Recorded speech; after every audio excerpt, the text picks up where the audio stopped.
Yes, anyway, so hi.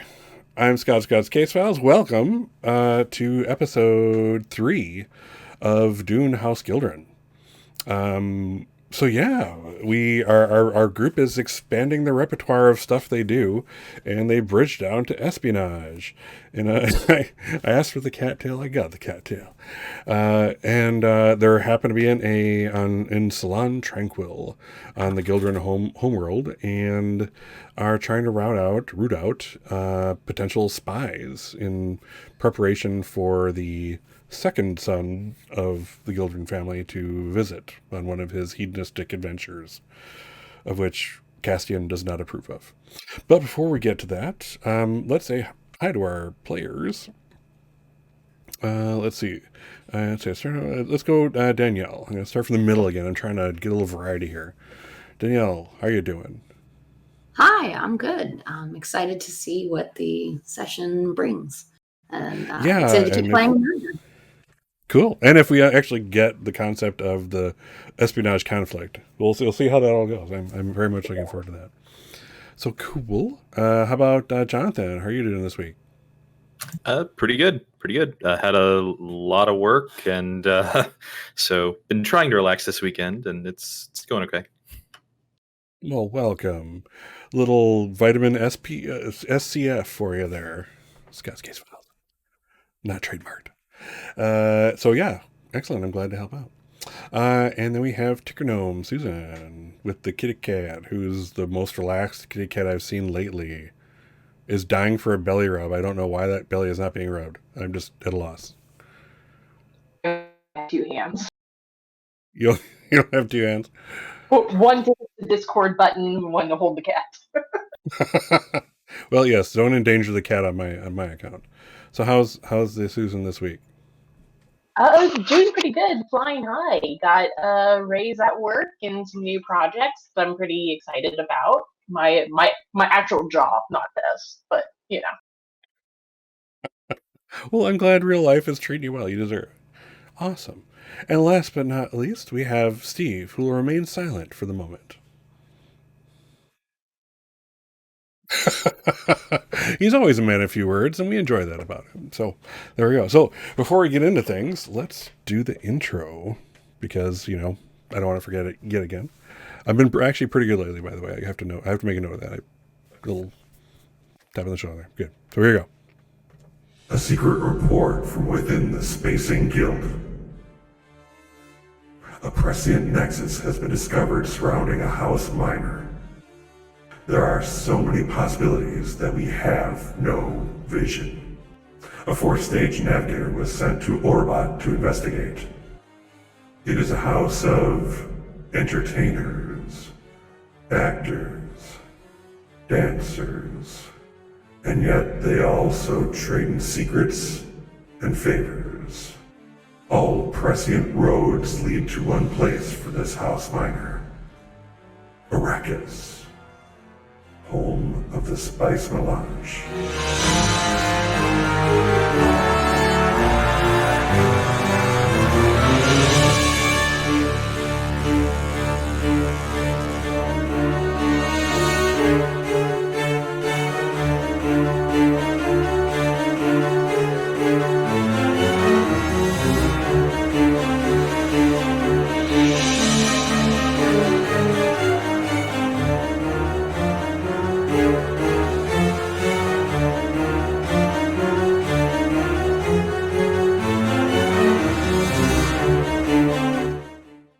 The observation of House Gildrun continues.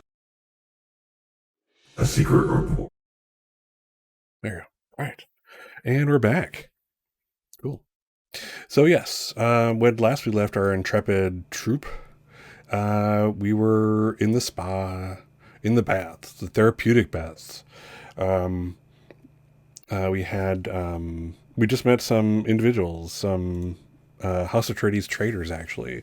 Matthias and Louis Castor. Matthias being the elder, Castor, Louis being the nephew, the wayward nephew that he's trying to bring back into the fold of the merchant family. This is kind of like one of those, uncle nephew trips to kind of get him back in line with what the family wants him to do, that kind of thing.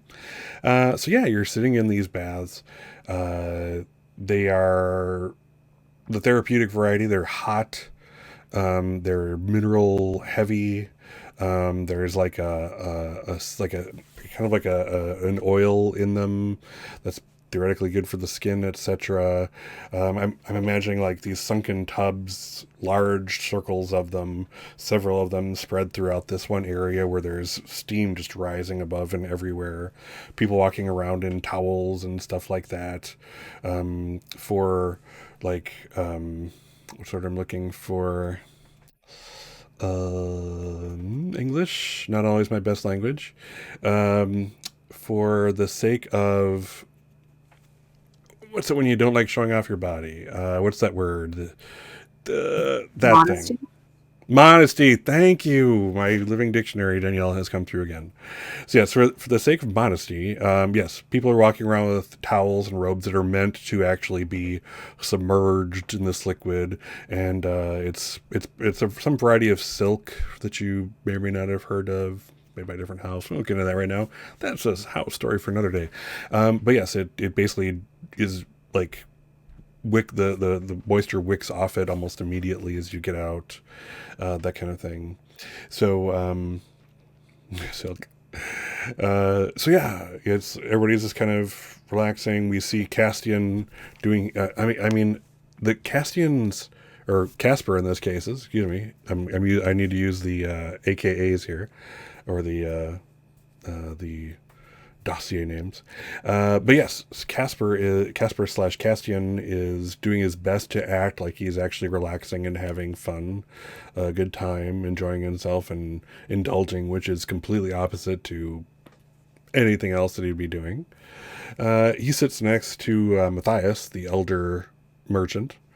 And around the circle is probably the rest of the group, unless you've broken off into others.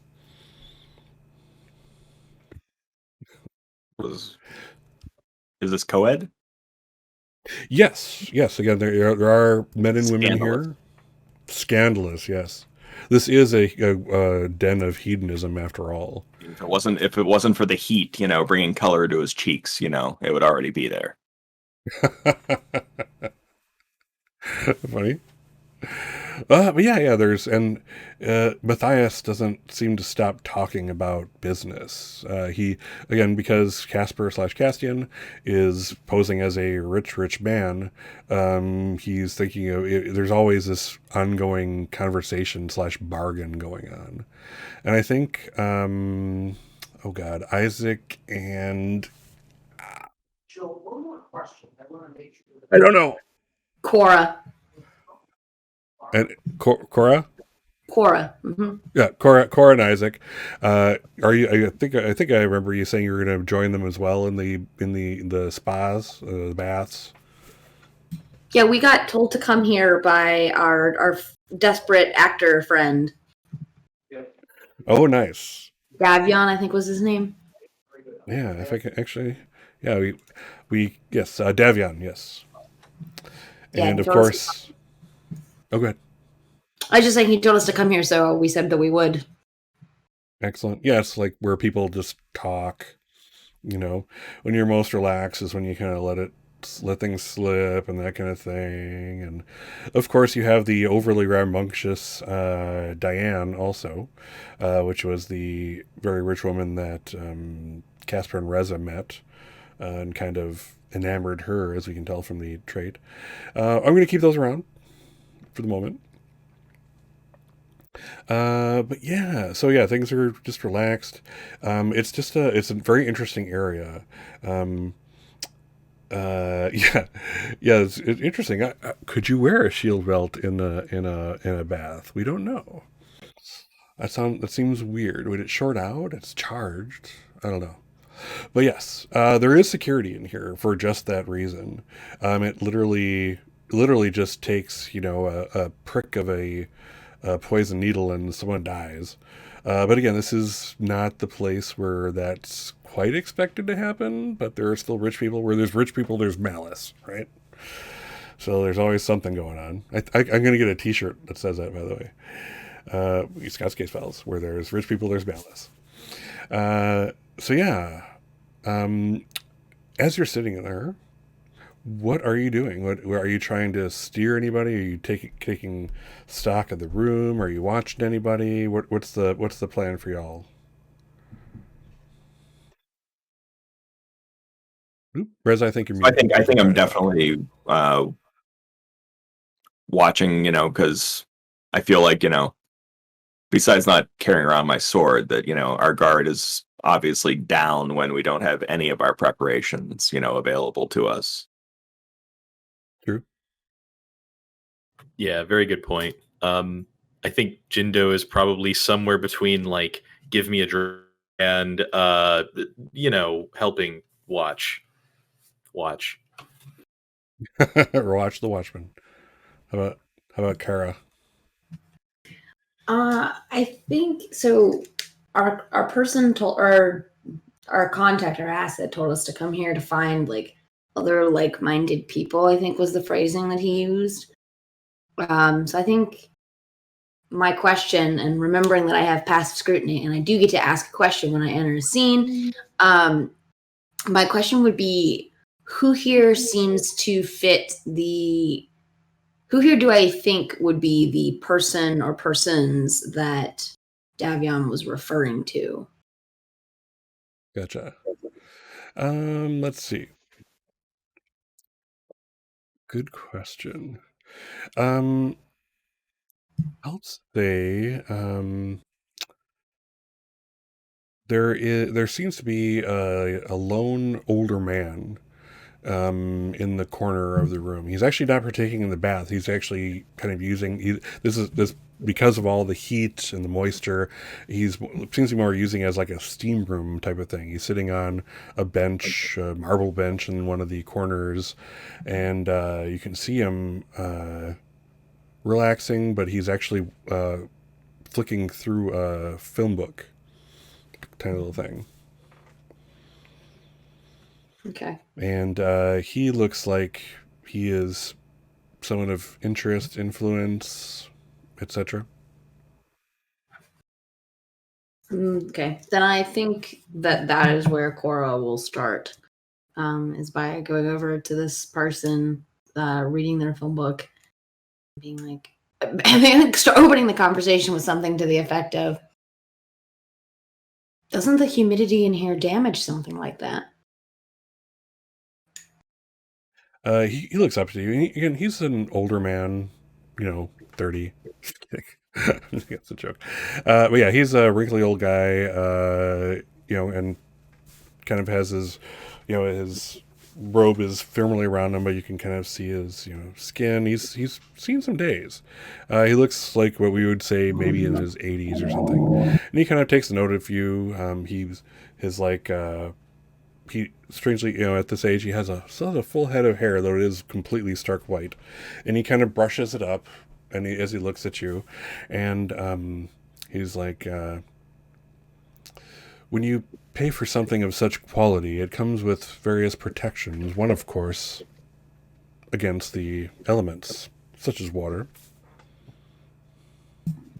And I only buy the best.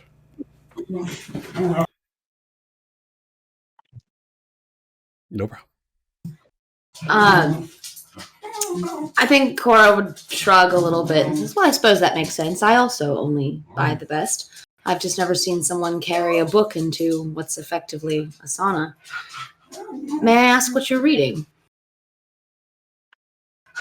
He's like, he kind of shows you, like, kind of brings it around. You can see a little magnifier reader, and it basically is, it's like the history of the spice melange from beginnings to, from beginnings to cultural and economic necessity. So it's some kind of like intellectual study book of some sort, something you see in some kind of doctorate level, like, course type of thing, or someone putting at that level, putting stuff out. When he tilts it and shows me the title, I'll ask, is it as dry as it sounds? And hence, my dear, why I'm in a sauna. To moisten things up a little. Quite. Thank you for making my comment more witty than it actually came out of my mouth as.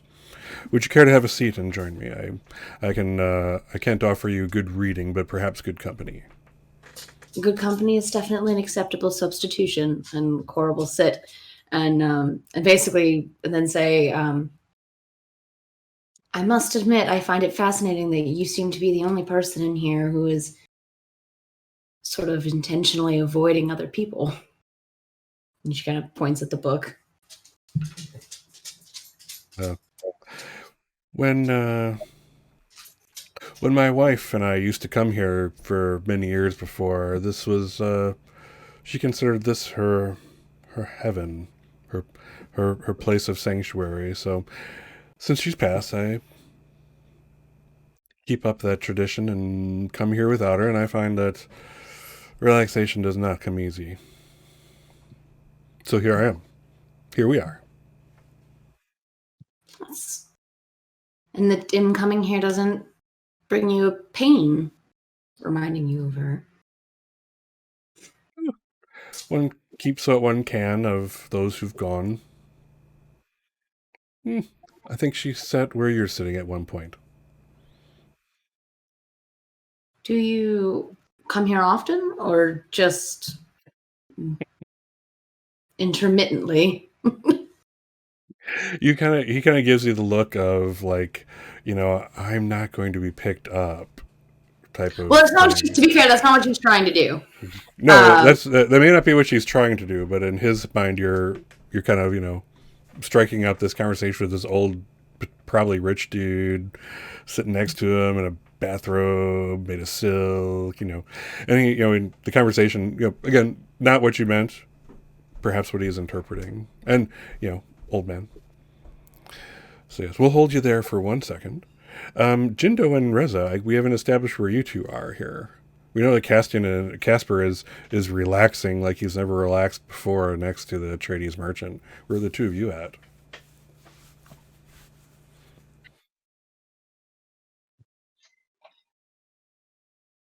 I think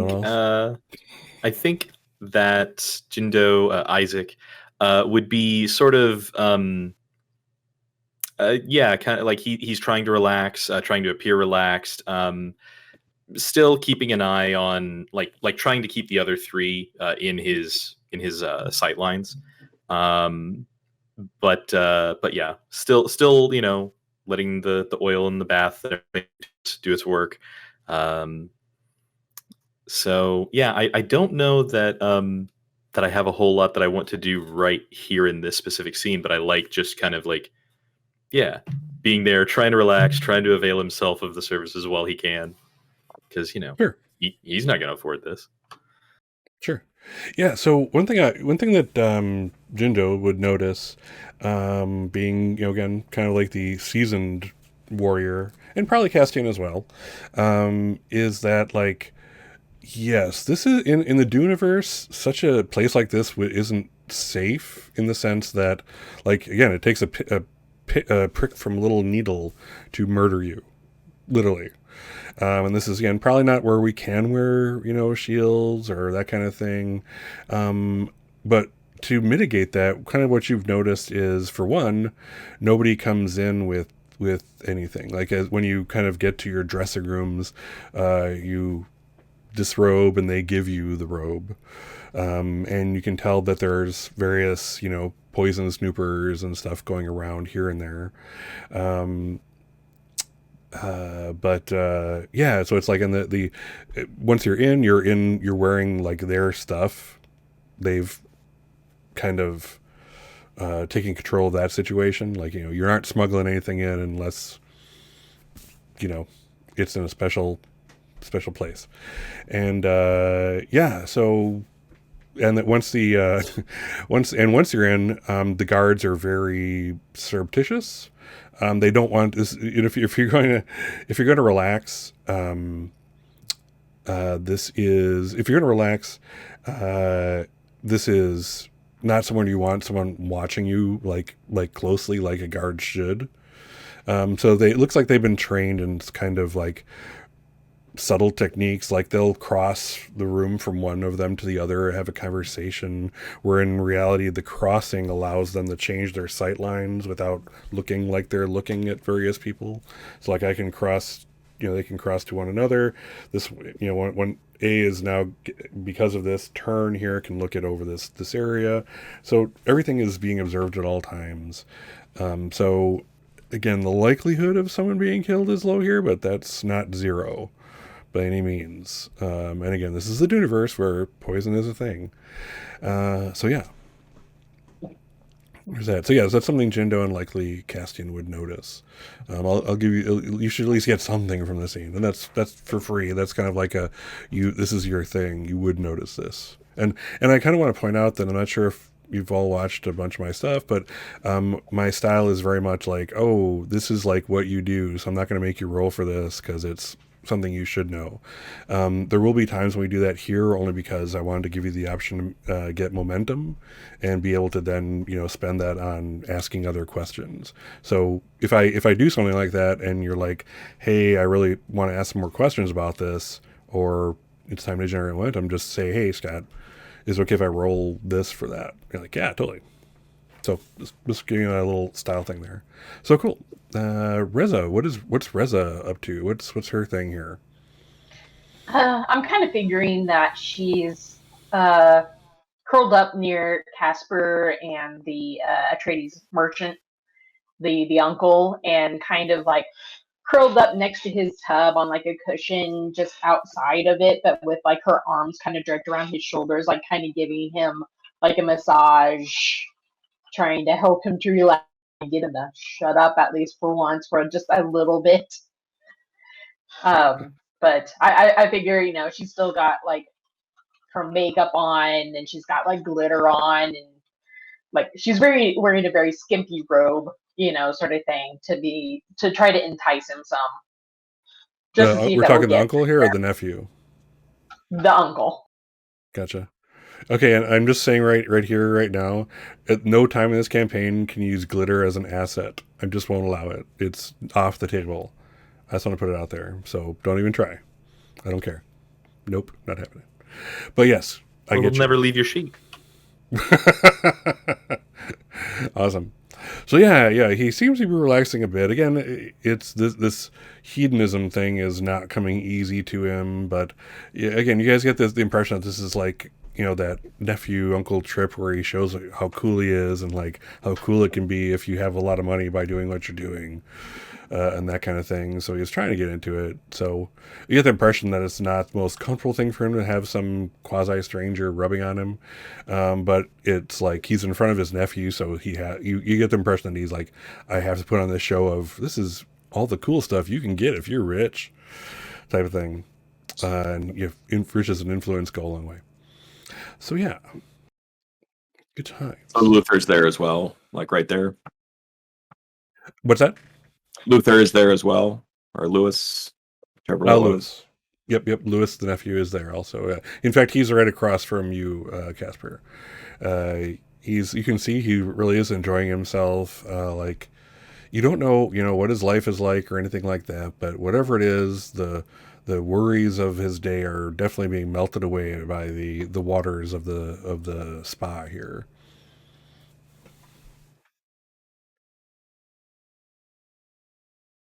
So yeah, awesome. And the nephew kind of talking both like Casper and Reza is like, so where do you perform, Reza? Where's your center out of?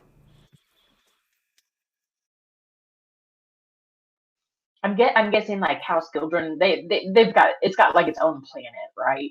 Kind of like a lot of the houses kind of do, or does it share a planet? Or Yes, yeah, you have. So this is your house minor, which would generally mean that you either have like your homeworld is a moon, or a part of a planet held by a house major. In your case, it is an actual full planet. However, it is out of the normal way of standard highliner routes, so that makes it Gotcha. less desirable, if you will. So that's how Gotcha. you're able to, as a house minor, have an entire planet around you. So yes. Okay. So yeah, so I probably explained that, I'm out of the main house Gildrun, but my center of everywhere is the stage in all the biggest places, and try to make a show of that, I'm very, very fancy, I'm very good at my job, being on stage and being famous when she's not really known very well. Right. All right.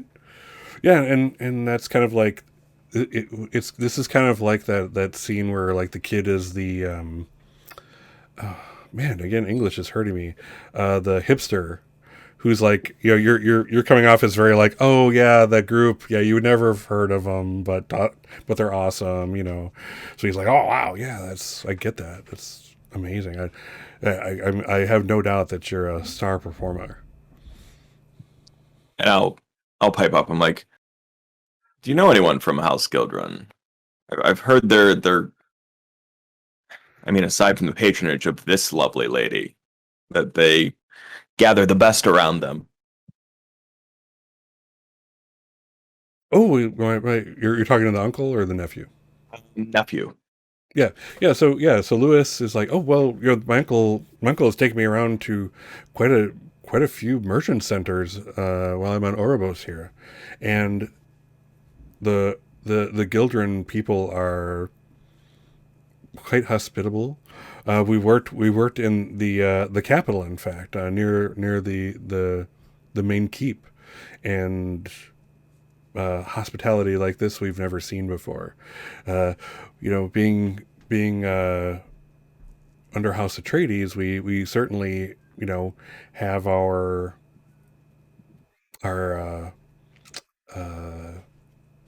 the simplicity of it all. Really, we sell a lot of rice. And as merchants selling rice, you need to live near the rice. So it's kind of nice to be in the center of it all on this planet where entertainment and art and all its varieties is on display. And he's just I'm inspired. I'm inspired.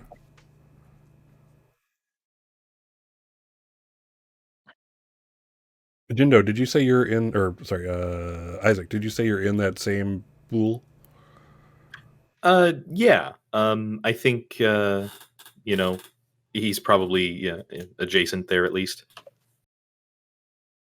Cool. Yeah. So the nephew's like, I have to ask, sir. I saw those weapons of yours. They're quite fine. Where did you have them made?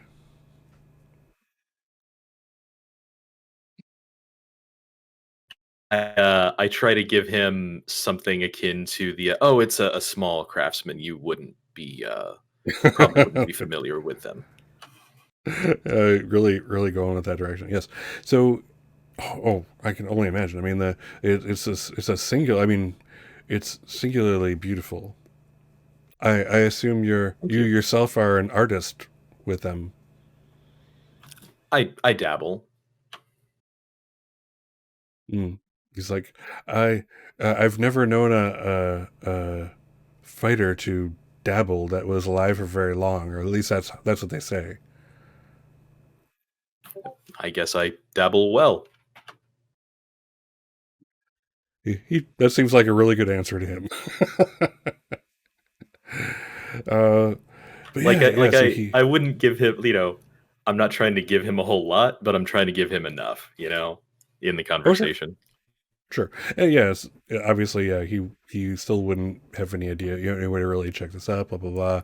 You're just a real rich dude with some cool knives. You're again. I have to imagine in the Duneverse it wouldn't be uncommon for that kind of thing. Like on one hand, someone with blades better know how to use them, but conversely, I mean, they're just like like another way to be gaudy. Like if instead of wearing jewelry, you're wearing these nice kinjal type of things, that kind of goodness. So yeah, so there's the showers and the fighters, and I suppose he's just unsuccessfully tried to figure out which one you are. But yeah. So Anaya, back to your conversation with the old man. He introduces himself, by the way, as Carrig Ness. And yeah, he's actually of House Gildrun. I'm sorry, I missed that. Can you repeat?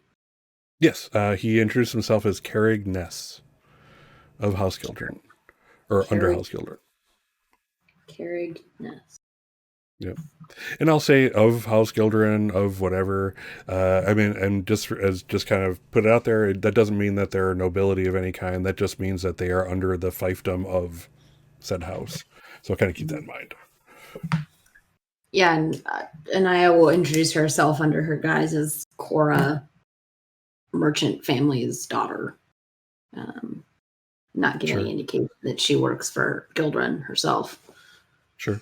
Yeah, he's like, I'm here for remembrance. What are you here for? Are you escaping the world outside? I'm just here to have a good time. My father, finally managed to secure an invitation here. They're a little coveted, and so it's our first time here. I'm making a point of visiting all the different areas of the salon and getting the full experience. Oh, good. I understand there's a performance tonight as well, a small one for a select few. I would be pleased if you join us. Oh, I would love to. What's the performance, and where? It's a little area off of, and you could kind of what we call the inner sanctum or whatever. Actually, let's bring that up since I'm thinking about it. And there we go. Yeah, so we call it the inner sanctum, but let's call it like the pearl room is what it's known as. That's how you would like direct someone to it, or talk about it as that kind of thing. So yeah, and this is our chart, by the way. This is what we got going on. Yeah, he's like, it's in the pearl room tonight. I understand there will be some fine brandies for tasting. There'll be performances of song and balisette and lute. I think you'd enjoy it. I'd consider it a personal favor if you'd be my guest with whomever you're with. Oh, that would be lovely. Thank you. I appreciate the invitation. I'm very much looking forward to it. I assume I can get like the details of like the time and everything from him as well. Like if I need to like. Yeah, this like, and things are so. Do I need to like go and say his name at the door to the inner sanctum or something? Like, however I would. You get the impression that like the staff is so like individually focused that like he just has to say a word to one of the servants there, and they'll Cora is his guest. So, and he's like, who is your escort? If I might be so bold as to ask. I would probably just bring my father, Isaac. He's making sure that I don't get myself into any trouble while I'm here. Well, that's one of the things fathers are for. Hope he lets you enjoy yourself. I'm sure I can lose him I can't find the word I want. I'm sure I can lose him during the party. Would you mind pointing him out to me, please? I'm curious. Oh, and I'll point to where Jindo is. Yeah, Jindo of white hair, also like him, but not as old. He kind of nods. He kind of gives that look to you, and the nod that Isaac, that you've obviously been mentioned in a conversation type of thing, approvingly. He seems to have a nice, friendly look on his face. And with that, he stands up and gives you a little curt bow, and says, I look forward to seeing you and your father tonight. In fact, I'll even put down my film book. Thank you. Yep. And with that, he takes off. So here's an interesting question. I didn't even stop to think about this. Castian and Jindo, like, are you showing any scars? Or is anyone able to see any scars, like, from, obviously you've had a few, like, oh yeah, I'm just this rich guy, you know, chilling out, like chilling like a villain. Oh, by the way, I'm all, you know, I have obvious knife wounds all over the place. I mean, And I of- didn't want and to of be course- the I didn't want to be the edgelord and be like, I'm covered in scars. But you know, a veteran is going to have a few. Right. And again, this is a, you know, you're able to cover most of yourself up. Probably not your arm so well, where perhaps you would have such type things. But it's kind of what I put out there. I'm kind of getting an idea. I'm curious myself. How about Castian? What's his scar situation? Castian has some scars, but he hasn't been in as many fights as perhaps as Jindo has. One because of age, but also just the stuff I face is different than what Jindo does, with dueling. But I think he does. I will go there and say that he has some scarring on his back from what looks like whip, or flail marks. Oh my! Believe What's the angle? I believe it that it would be probably hard to tell with someone his height. Whether it was self-inflicted or not. But I think I know I was definitely going for an angle with Casper and Lewis at some point. So, that might be a conversation starter for me with them. Oh, nice. Cool. Awesome. And like, yeah, Jindo has them, but I'm assuming he makes the best effort to cover them up as best he can. Probably a few peek out from here, a little forearm there. Yeah. I don't think he would probably have, arm and shoulder, some scarring, just because of, again, that's probably the more common places where if you're going to get cut, or especially if you're going to lose in bladed combat, it seems like that might be the case, although an interesting point. But anyway, yeah, I think it's probably like enough to where if somebody really paid attention, they'd see it. But yeah, being able to cover up and being able to kind of be a little more protective would probably be all right. Excellent. So for this area, is there anything that you wanted to do related to the espionage conflict we've got going on here? Is there anything you wanted to plant? I don't think, again, I would have given you opportunity, but I don't think we've had enough time with Kerrig to really, put a trait on him necessarily, or make him an asset of your own, but that's potentially coming. Anything you want to do here related to that before we move on? We've done enough bathing for this session. Or is there anything else you wanted to cover in here also? I know Reza was starting a conversation. Okay. I wanted to talk with Matthias a little bit, since I'm next to him. And, sort of, while, Lewis is, occupied with something else, or, even in front of him. And, so I'm talking with Matthias and I'm like, it seems like your son is doing well under your tutelage. I know how hard it can be with children that are interested in the finer things, and I'll sort of, show the, scars on my back and say, at one point I was much like he was before my father took the discipline into his own hands. Like, oh, wow. Oh, so, yeah, there's this interesting inference. It's like, yeah, he kind of is taken aback by your scars. I have to imagine that there are many varied and of various ages. Probably. Yeah. Yeah. Yeah, he's like, there's certainly a time for discipline, but my hope is to bring him into the fold. His father has a tight grip on him, but not as tight as he thinks it is. Oh, But so he's not a Matthias and Lewis aren't father son? nope, uncle and nephew. Ah, uncle nephew. Okay. I'm like, well, there's definitely value in the gentler methods, but sometimes we need a little more.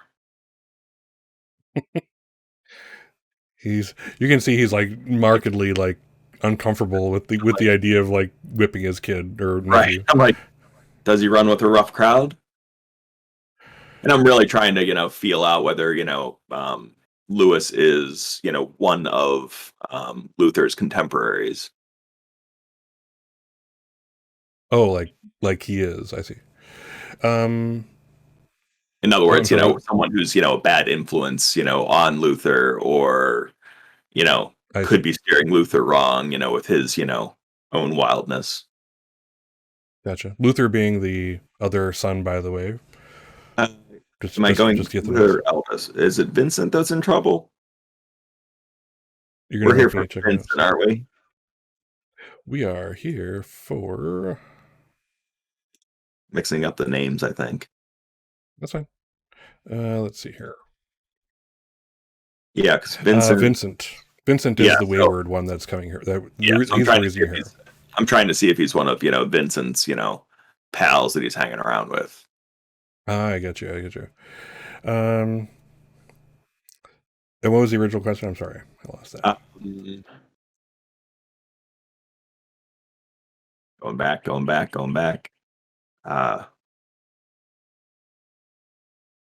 Shoot, I don't remember what the original question was for him. That's all right. And I know I was trying to steer the conversation. He's like, is he like, Yeah, does he hang out with a rough crowd?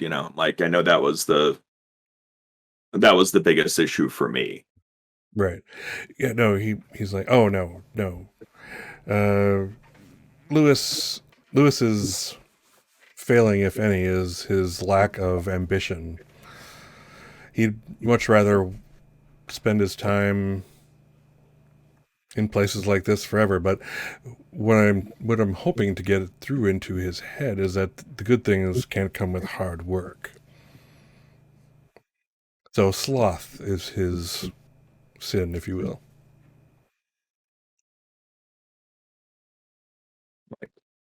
Yeah, so this is definitely not someone that Vincent would be interested in totally hanging with, but maybe corrupting himself. Right. Like, well, a good challenge will maybe pique his intelligence and, his interest. One would hope. And with that, he kind of excuses himself and Lewis also, and kind of they get out of the bath. And again, the silk immediately dries itself. Their skin, not so much. But yeah. One of the attendants helps them out, and they're whisked away to one of the changing rooms where someone could dress them or change them or dry them, etc., etc.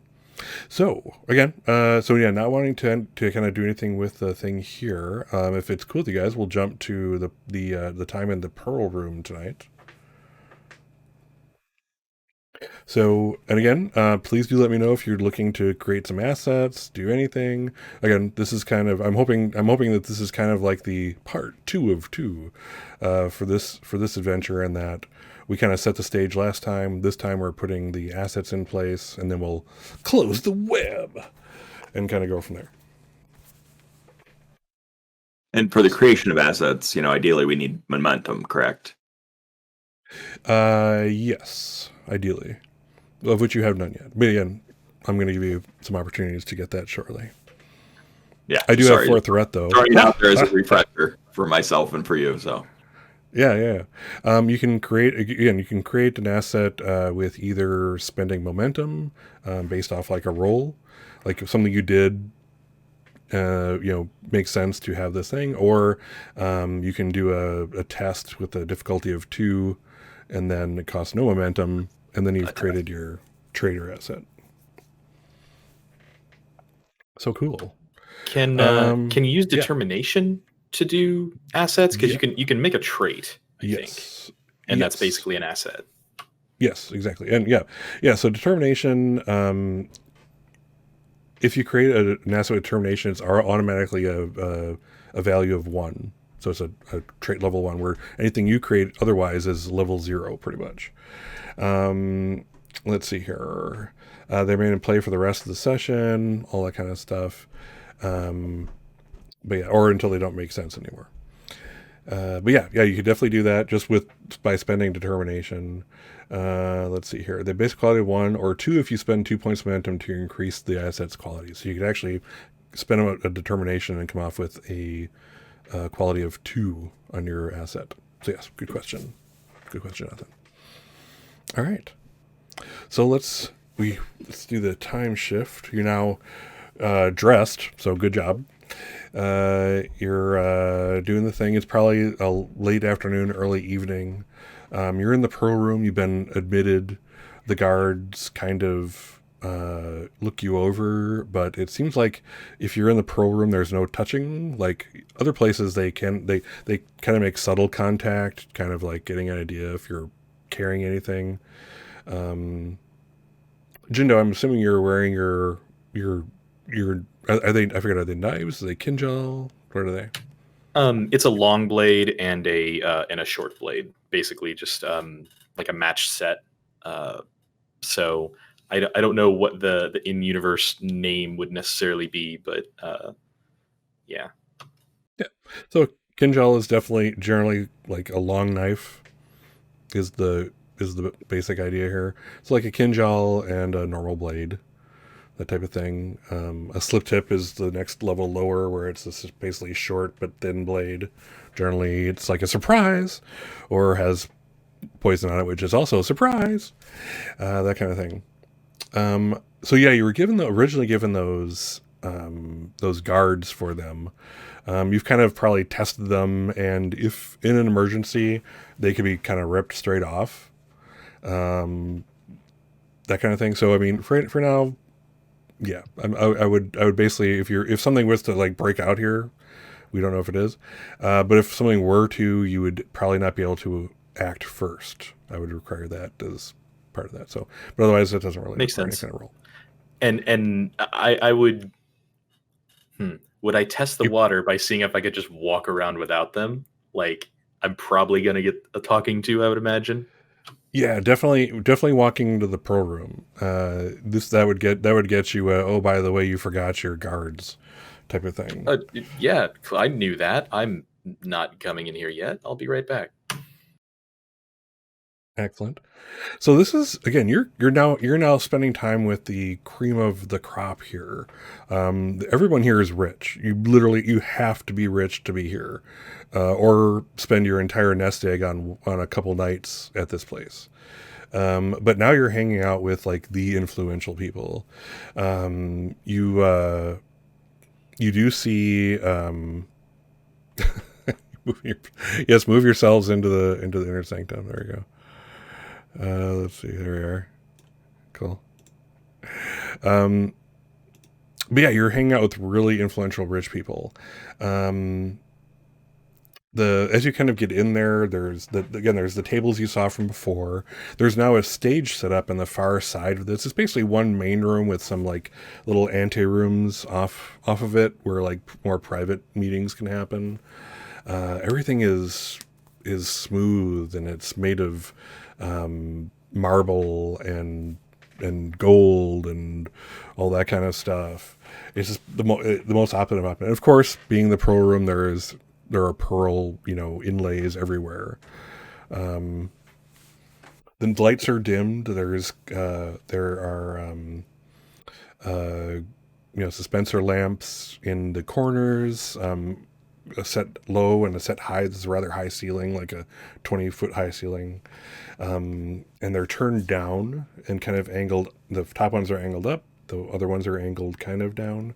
But the atmosphere is very much what you'd expect from some kind of like really, a romantic diner type of lighting type of thing going on here.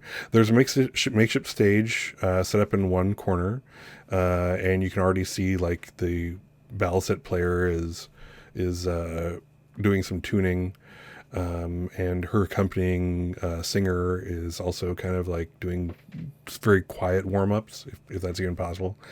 So yeah, given that you're going into this rich area, I kind of want to have you each describe yourself. How are you? What are you wearing that is showing that you belong here?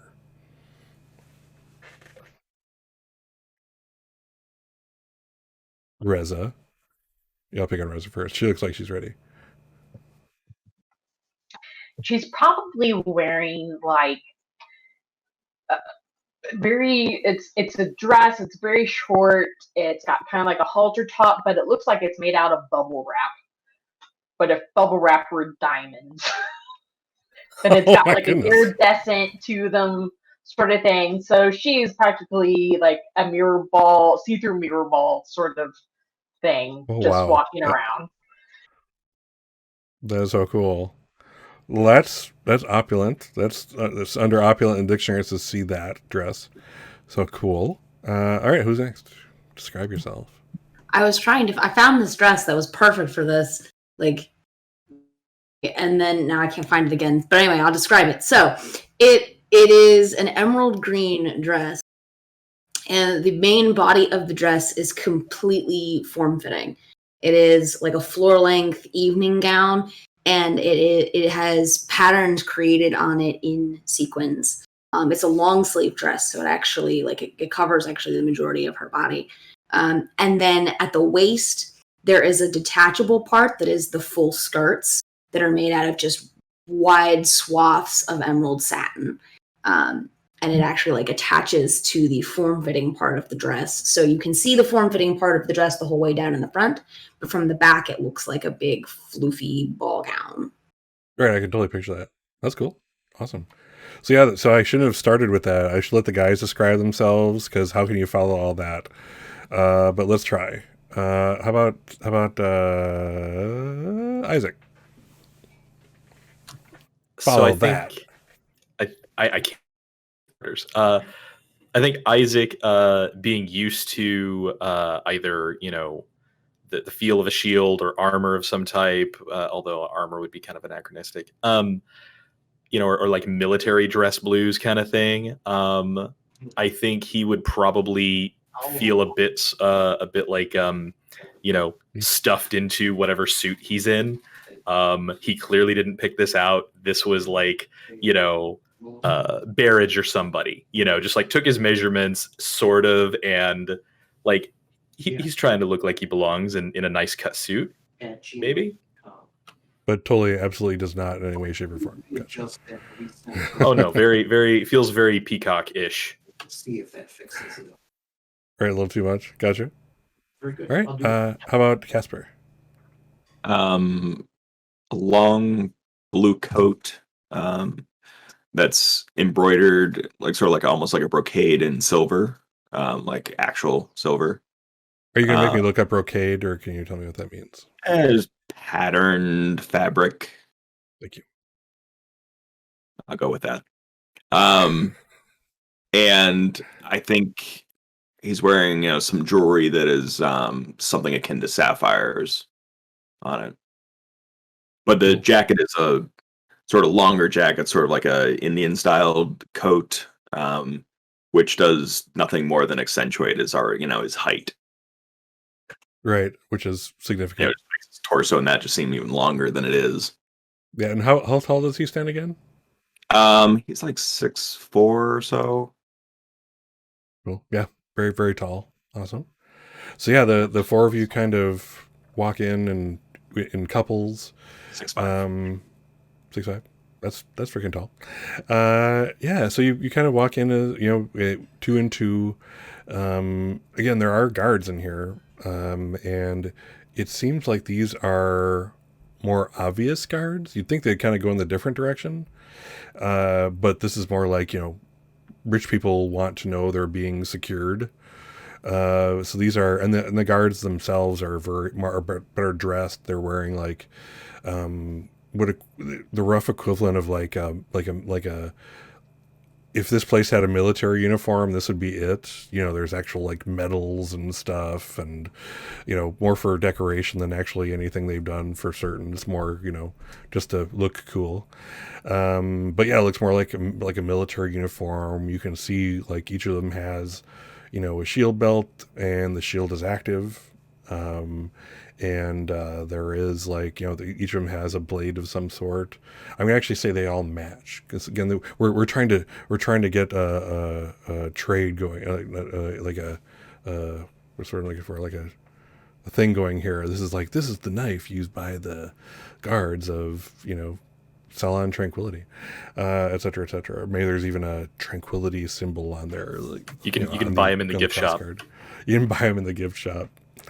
But you can't take them out. You know, will be given to you as you leave. Yeah. So yeah, these are more obvious guards, and again, for more people who want more security. But yeah, they kind of stand at the periphery. Every now and then there's a wanderer. You know, one comes through and does a lap casually. You know, he'll go stop, go stop, go stop, and you know the whole way. Like again, our fighters here know that, you know, he's not just meandering, he's also communicating with the other guards, giving them notices and stuff like that as they, you know, in whisper as they pass.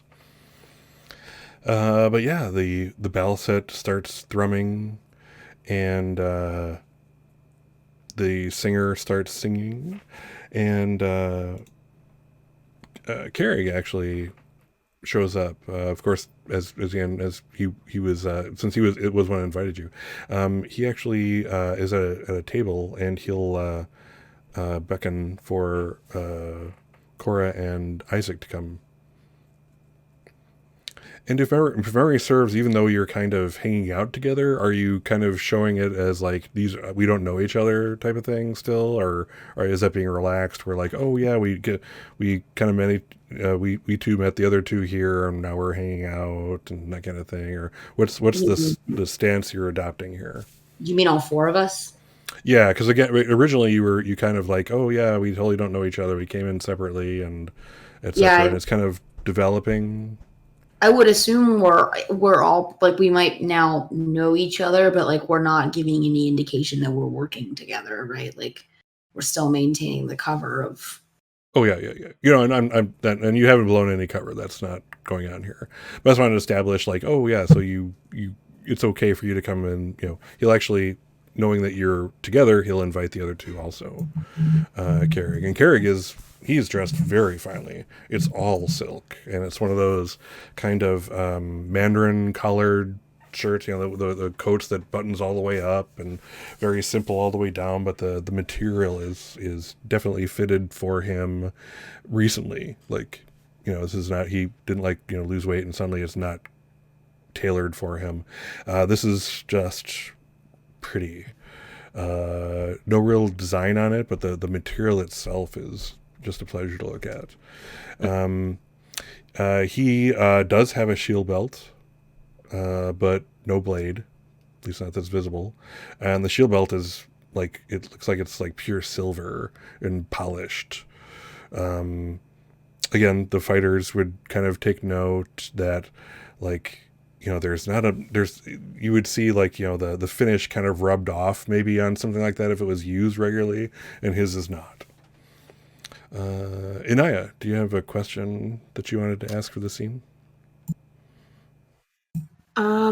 So, okay, we're in this room, this performance is happening.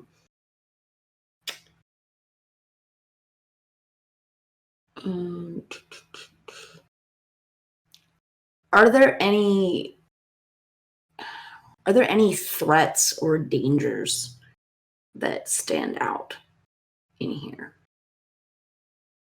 Something that would be, I mean, obviously nothing, would have to be something that she could quickly notice, but like, you know, someone who is got a fidgety hand toward their weapon, or, you know, something that looks precarious or anything of that nature. Yeah. I mean, the best answer to your question is the fact that the guards are armed and no one else is, really. They could literally slaughter everyone in here if the idea came about. Mm-hmm. So, Yeah, so that's probably the most dangerous thing. So that's what I'll point out for you. Okay. But no itchy trigger fingers that you've noticed. That Okay. and right as you sit down, and Carrig smiles at all of you, and it's right behind him is right behind you guys is Matthias and Lewis, and they are all hanging out there as well. They're, and Carrig, it's so good to see you. I was hoping you would. They're all kind of whispering. I was hoping that you'd be at this performance. And they all.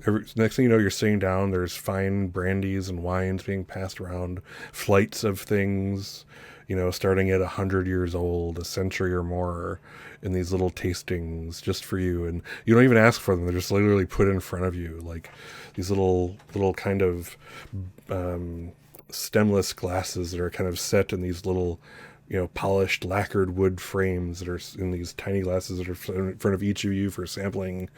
There's some general stuff at the in the center of the table, and you kind of notice above, there are as always there are the poison snoopers.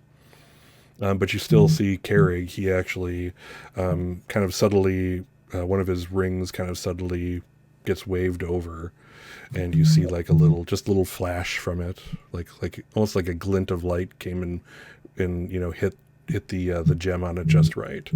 But he kind of waves it over each of you, each of your the glasses, the food at the center, and comes up okay, or at least he isn't reacting terrified to it like a person who's in the presence of that kind of poison would.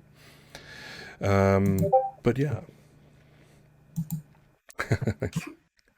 Yes, as Steve's notes, this was aged former spice barrel. Nice. But yeah, these are all fine things. The music, the music's kind of picks up, and it's just very melodic, and it's made to be like this person is definitely like a House Gildrun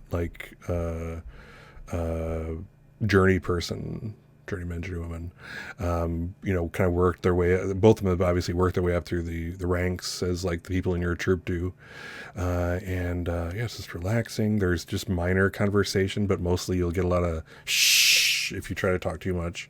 But you see that people give Carrig kind of a berth throughout that. He can talk a little more. The song goes on for a few minutes, and then Lewis looks to Reza. He's like, Miss Reza, I have the most wonderful surprise for you. A surprise for me? Well, yes. I've arranged for you to sing with the accompaniment of that master baliset player. Oh, excuse me. That is a very big surprise. And he seems just very proud of himself. Like this was like, yeah, this is like your 7 Mile moment here. So he seems like overjoyed with his own idea to have done this. And he's like, after the next song, I have arranged for an introduction, and you'll be next. The baliset player already has music. He says it's a very well-known Gildrun one that anyone in the troops would know. So I'm assuming you do. It's called House of Ivy, and it does sound like something you actually knew. Okay, good. I would think with the Mentat capabilities, it would be something I would have memorized. So. Yeah, you know what? In fact, let's. Now, did you ever? I know we talked about this on Discord, but did you ever change your talent over to the memorize thing Mentat talent, or have you kept it at the Memory Palace one? I did not get time to look this week, to be honest. On the other one. All right, so let's do this again. This is the song he's talking about is a well-known Gildrun one. Like this is like first year initiates learn, as it has various melodies that challenge and kind of point things out. So this will be your momentum builder. Here's your to remember. So why don't you give me a, let's see here. Well, I was going to suggest I do have performer as a talent. Mm-hmm. which here, let me click the button on it. Give me just a second. Pull it up. All right.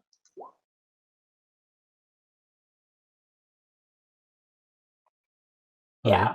Skip music So poetry helps soothe. Once per scene, you may entertain the group with a short performance. This might be a balance saying blah blah blah. Once the performance is over, so basically, so that'll get you the effect, but that won't help you remember the music for now. So keep okay. keep that talent in mind. So yeah, let's do I think it's definitely understand, and you have Okay. your eidetic memory focus. So what would be your drive that you're using with that? Would you say? Let's go with truth, because I feel like this is me, how I truthfully remember the song, maybe. This is your truth. You want to be the singer. That's Yes. your goal. That's your aim. All right, awesome. So yeah, roll truth and understand, and let's see how you do. This is a difficulty 0.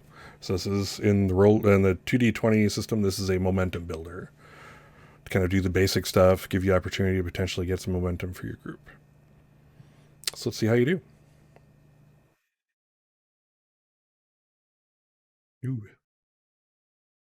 Good question, Jonathan. Should be out there. Oh, sorry. Okay. All right. Let's see here.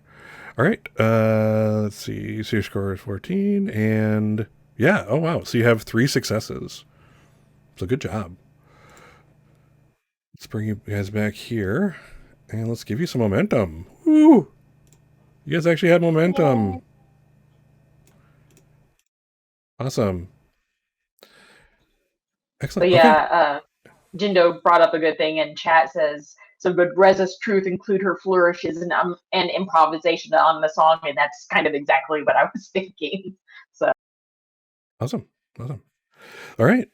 So yeah, before you guys know it, the Reza's solo is coming up. Well, I suppose it's solo. And the MC of the event, one of the head facilities servants that you've seen, kind of the one who interacts with the high rollers, if you will. She comes up, and I would now like to invite to our stage a performer of some renown within House Gildrun, Reza Tavik. Please join us. And is she like an alto, soprano? alto, probably. Excellent. All right. Take the stage, and they don't have spotlights because everything is rather subdued, but the glow globes, the suspensor lamps that are there kind of do pick up on your dress, and everyone is automatically has the glitter ball effect going on at random points throughout the room. So already things are going on, and Carrig looks over to you and I, and he's like, "This should be fun. They're actually bringing paying customers on stage. I hope she gets a discount." I suppose that would be prudent since she's essentially working. All right, Reza. But I'm looking forward to hearing her rendition of the song. Aren't we all? Awesome. So this is gonna be, you only got one chance to make that dream. So Reza, go ahead and let's show your stuff. So describe what you're, kind of like your posture, what you're bringing up. Let's make a roll. I'm assuming, let's see, for the roll purposes, let's see here, what is it? Communicate. And I would even let you use your charm. Again, part of performance is kind of drawing the listener into things. I would go as far as to let you have your focus on this. So what would, for not that we're doing the role quite yet, but what would be your drive that you would use, would you say? Again, I feel Truth like again? it would definitely be truth again, because this is what she's remembering. This is her putting her stamp on the Gildrun song. And she's up there all sparkly, and it turns into like an Irish ballad of some kind that, with a name like that seems like she'd be bringing in kind of an Irish flair to it. So Sounds good. All right. So yeah, she opens her mouth. These dulcet tones come out and carry through the room. Let's see what the effect is. Roll us all about it, Reza. you said my charm and my truth, I think, is what we decided. Communicate using the charm focus is fine. Again, that's part of what this performance is meant to do, is to charm. I'm good with that. I was going to ask if you wanted to use any of your momentum, but looks like you're okay. No, 0. Yeah, I got a 0. Oh, I was going to ask if you wanted more dice now that we got the momentum. So yes, I'll leave it for anybody else. Fair enough. So let's see here. I mean, you could use determination if you wanted to. Oh yeah, there you go. And this, really good. Man, Jindo is on it, man. So yes, okay, and this is one of those teaching moment times. So determination, you can use it whenever you use a drive that has a drive statement, and that goes along with that drive. You can't use determination when you're fighting your drive. So what you can do, now that you've rolled, is re-roll, if you're willing to spend your point of determination that you have. Sure, let's do it. All right. See what roll number 2 gives us. All right. Better. Excellent. All right. So spent your determination, re-rolled. And also, as a note, and they note this in the book, is you don't, when it says like you can re-roll all your dice, you can choose which ones to re-roll. So you don't automatically, you can not roll the ones that have already succeeded were that the case, just putting it out there. So kind of cool. So yeah, it's not penalizing you for using one of your most powerful things, which is determination. Thank you for pointing that out, by the way, Jonathan. So yeah. So 2 successes is not the best success in the world, but it's enough when taking that balisette in there, kind of accompanying the melody. This again, this is one of the first songs that Reza would have learned, even uttering the words, "I want to apprentice as a singer," type of thing. So yeah, it's like this pleasant melody. It's not, you wouldn't find this in one of the capital houses. That would probably get you kicked out. Just 2 successes. But again, it's amazing what balisette accompaniment and some light drinking will do to help that whole thing out. And plus, you got the glitter ball thing going on. You've charmed this crowd to an extent. So yeah, like you're one of my regular karaoke nights. Oh, ScottsCaseFiles karaoke. It must be a thing. Someday in the future, yes. Can't ink that in. But yes. So yeah, you kind of, as that last note kind of dies, and everyone can kind of see that that's the end of the song, and the balisette player sets his plictet to the side and gestures towards you. Everyone does I don't know what the hell do Dune people do. They clap, they do the thing, they pound on the thing, but they do that. We'll say to this the elegant clap. They do the elegant clap for you in this setting, at least. What they do elsewhere, we will discover someday. But yes, there's clapping. There, it was obvious that people enjoyed your performance. And now we get to use that cool talent of yours. So let's take another look at that. So yes, you're a performer. Your skill with music or poetry helps soothe and inspire your comrades. Once per scene, you may entertain the group with a short performance. Might be playing balisette, blah, blah, blah. Once your performance is over, you may add 1 to the group's momentum pool. Now you have 4 momentum. Good job. Welcome. Excellent. I figure as long as everybody has their eyes on me, the rest of the group can do what they need to. Exactly. So what are you all doing? Now is the time to start planning listening devices. That'd be something that'd be great to do in the dark here when everyone's distracted. Again, we can make other contacts. We can create other assets. What are y'all thinking? leverage the place. Funny. I think planning a listening device would be great. And maybe like a somewhat obvious I assume this room has areas where it'd be more likely to for individuals to talk. Yep. I Sure. described us. Yeah, so those kind of anti-rooms off there, and as I kind of pointed out the last time, there were some like cones of silence areas, so you wouldn't be able to really get anything out of there necessarily. Plus, they're like areas where you would stand, but those anti-rooms are nice targets for that kind of thing. There's definitely conversation going on there. Yeah, I will do that. Okay. And it's easy enough to excuse yourself. There are people coming and going from the seats as performances continue, and that kind of thing. And just also a note, listening devices, again, this is Dune. So we have technology, but it's not in any way smart technology. This technology cannot make decisions. It can record things and do that kind of thing, but it can't analyze, it can't encrypt, necessarily. It can't send. Again, that's why you have mentats.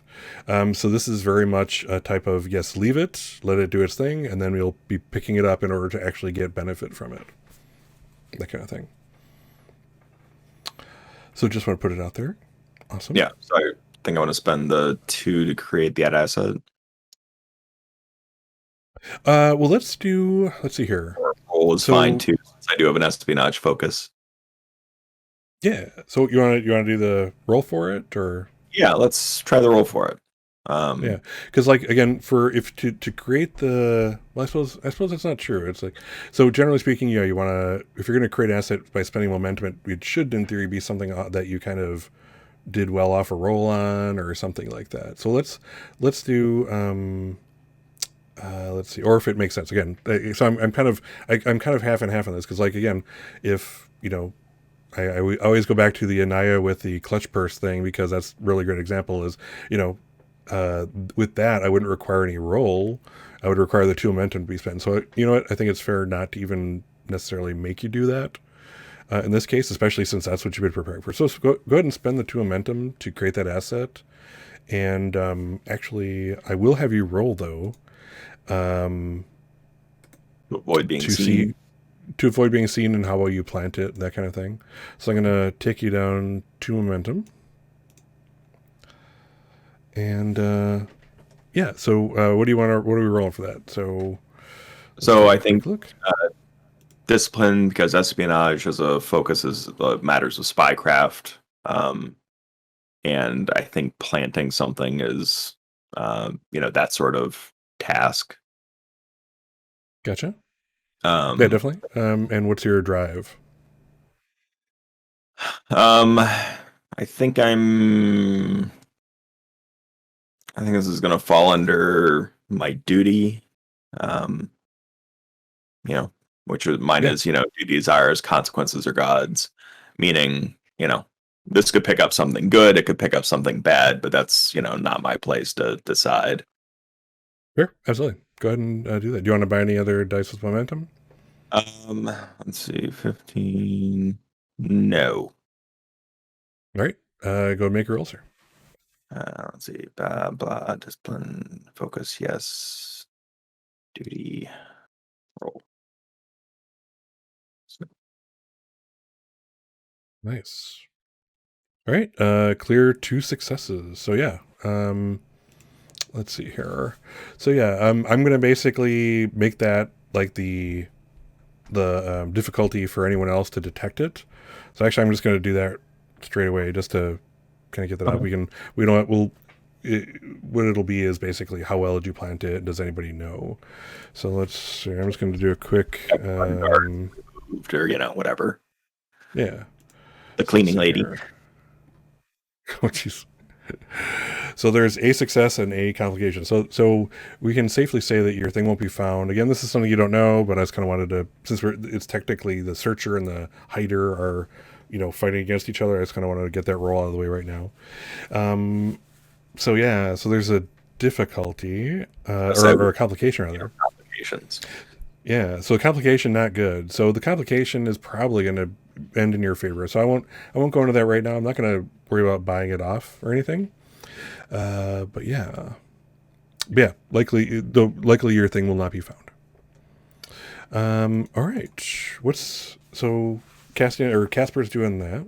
Reza just gave off a performance of a lifetime. She's solidifying her place as a singer of note. And now people will know her name and be spreading it around. Even more so. What are Isaac and Cora up to? What's your goal here? If we're either role playing is fine, or if you specifically are looking to do some, get some assets built and that kind of thing. I think I'd like to try to go ahead and convert Carrick into an asset. Okay. How are you planning to do that? What's your style? Making like pleasant conversation and basically just trying to make a friend out of him. Like, being a good conversational partner. Because he seems like someone who values like the ability to have a good conversation and someone who can be an intelligent conversation partner based on the fact that he's reading a book in the spa. Right. So yeah, just basically being able to provide that and then like to make him into a friend. Cool. All right. Let's see. So let's see here. Why don't we do a roll for that? I think that works. Okay. Let's see here. So let's bring up Anaya. I want everybody to get some dice in their hands. It's a role play game. Let's go. Let's see here. So to communicate is absolutely what we're going with here. I'm thinking you're trying to do that whole thing. Yep. And one other thing I kind of wanted to bring up that we really haven't been doing it, but you do have traits. So traits can make things possible, impossible, harder, or easier. So if you're interested in arguing a trait for me, then please do so. That ups or lowers your difficulty or makes things impossible or possible. So for the sake of doing it, I think I have at least one good trait here that I could argue for. So one of my traits is entertainer. So she is very good at providing diverting and interesting conversation, and just being interesting in general. Sure. Yeah, let's do that. So I was going to make this a difficulty 2. Again, you've already kind of set the stage, so the difficulty wasn't going to be terribly high. But so this is a difficulty 1 roll. So let's see if you can make a success. All right. And I'm using my power drive, which is I refuse to fall into obscurity, because she wants to make an impression. Cool.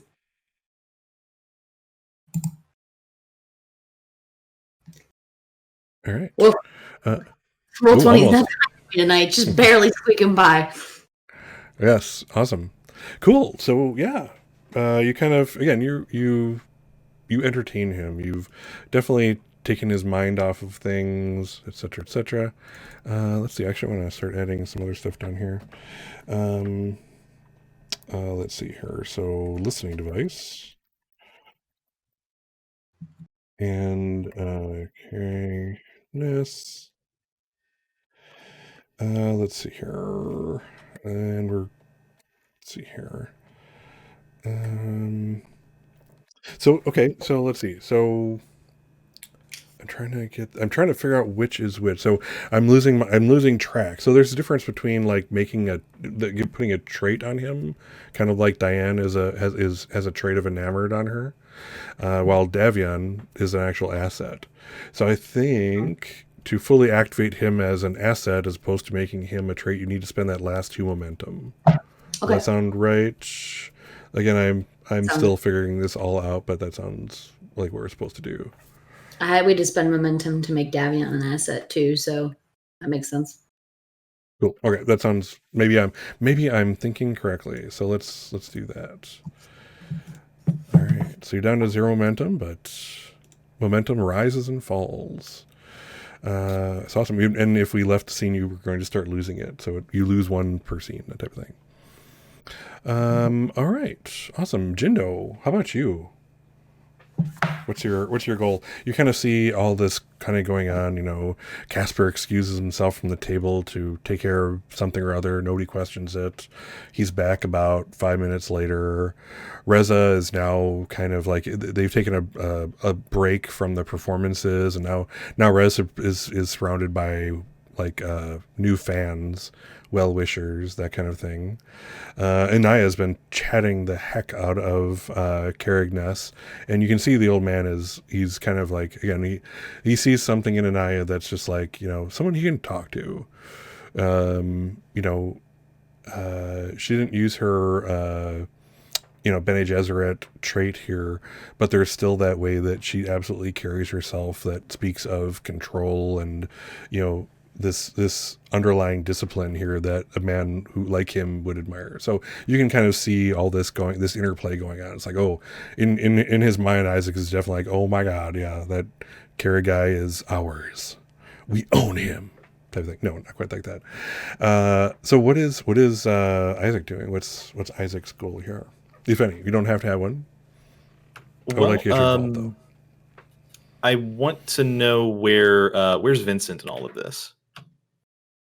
Vincent, or is he even here? I don't think he's here yet. Cause didn't we have like 3 weeks until he came, and that was right? Yeah, that's right. That's right. Was it who was the other connection we had here? So there's Davion is a performer that you guys kind of snagged. Right. He's not here presently. Diane is an individual who we have who the trait remains on for the moment, and she's around, but not at your table specifically. Well, we've got her enamored with Reza. I wonder if I could go to her and I don't know, maybe start to convert her into some type of asset, if that's possible. Yeah. Let's see how we do. And you know, interesting. I really have to, I have to read things more deeply. Generally speaking, also as you've seen, if you read the whole rules book, threat is a good substitute for momentum all the time. Except, like, can you make an asset with threat? I think you can, because all it means is like you've just taken some risks and made the DM's life easier and to do stuff, etc., etc. So I just want to put it out there that you do. Let's say you can spend threat should you need to spend those two, like Anaya just did. So yeah, so you're chalking up Diane. She's easy to find. She's a very much a, socialite, as Reza and Casper know. She's just very much a talker. She wants to be seen. She loves being in the Pearl Room, where all the powerful people are. More powerful people. Again, everyone here is rich. And what does richness breed? I don't remember what it is, but we'll get that T-shirt later. So, yes, how do you approach her? What are you doing? She sees you, and I'm sure she's seen you around. By this time it's been several days, so we'll say. I basically go up with the pretense that what an amazing performance, right? Oh, she's like, it was fantastic. I don't know why she's not playing the opera houses of the capital. I mean, she may have the opportunity to eventually. Yes, we're friends, We've been chatting quite a bit, and she's quite a close friend at this point. So I'm proud to say. That's fantastic. I only just recently met her. Oh, well, there are friendships that transcend time. The limitations thereof. What are you doing here? Trying to relax? Or are you doing too much business like many of the men here? I make time to relax. I think.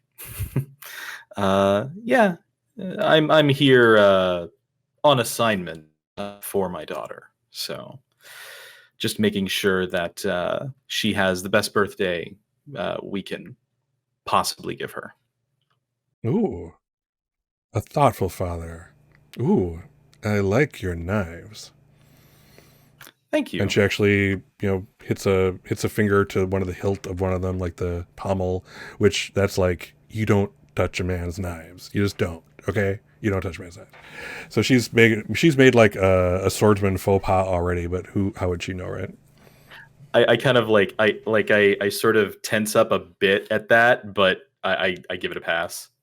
Yeah, it's like in real life, she could have just as easily, unsheathed it and stabbed you in the gut, like right there, that type of thing. Which reminds me, are you guys shielded? I know people are wearing shields around here, so it's quite acceptable. Or do Jindo and Casper wear shields? Anaya has her clutch shield. Yeah. Gotcha. Are yours active, or again they can be at lower levels to not be as obvious? Yeah, low because we're sitting with people and right. Yeah, the shimmers off the guards, by the way, are totally high, so they are like ready to do stuff. Like Jindo wishes he could be, right?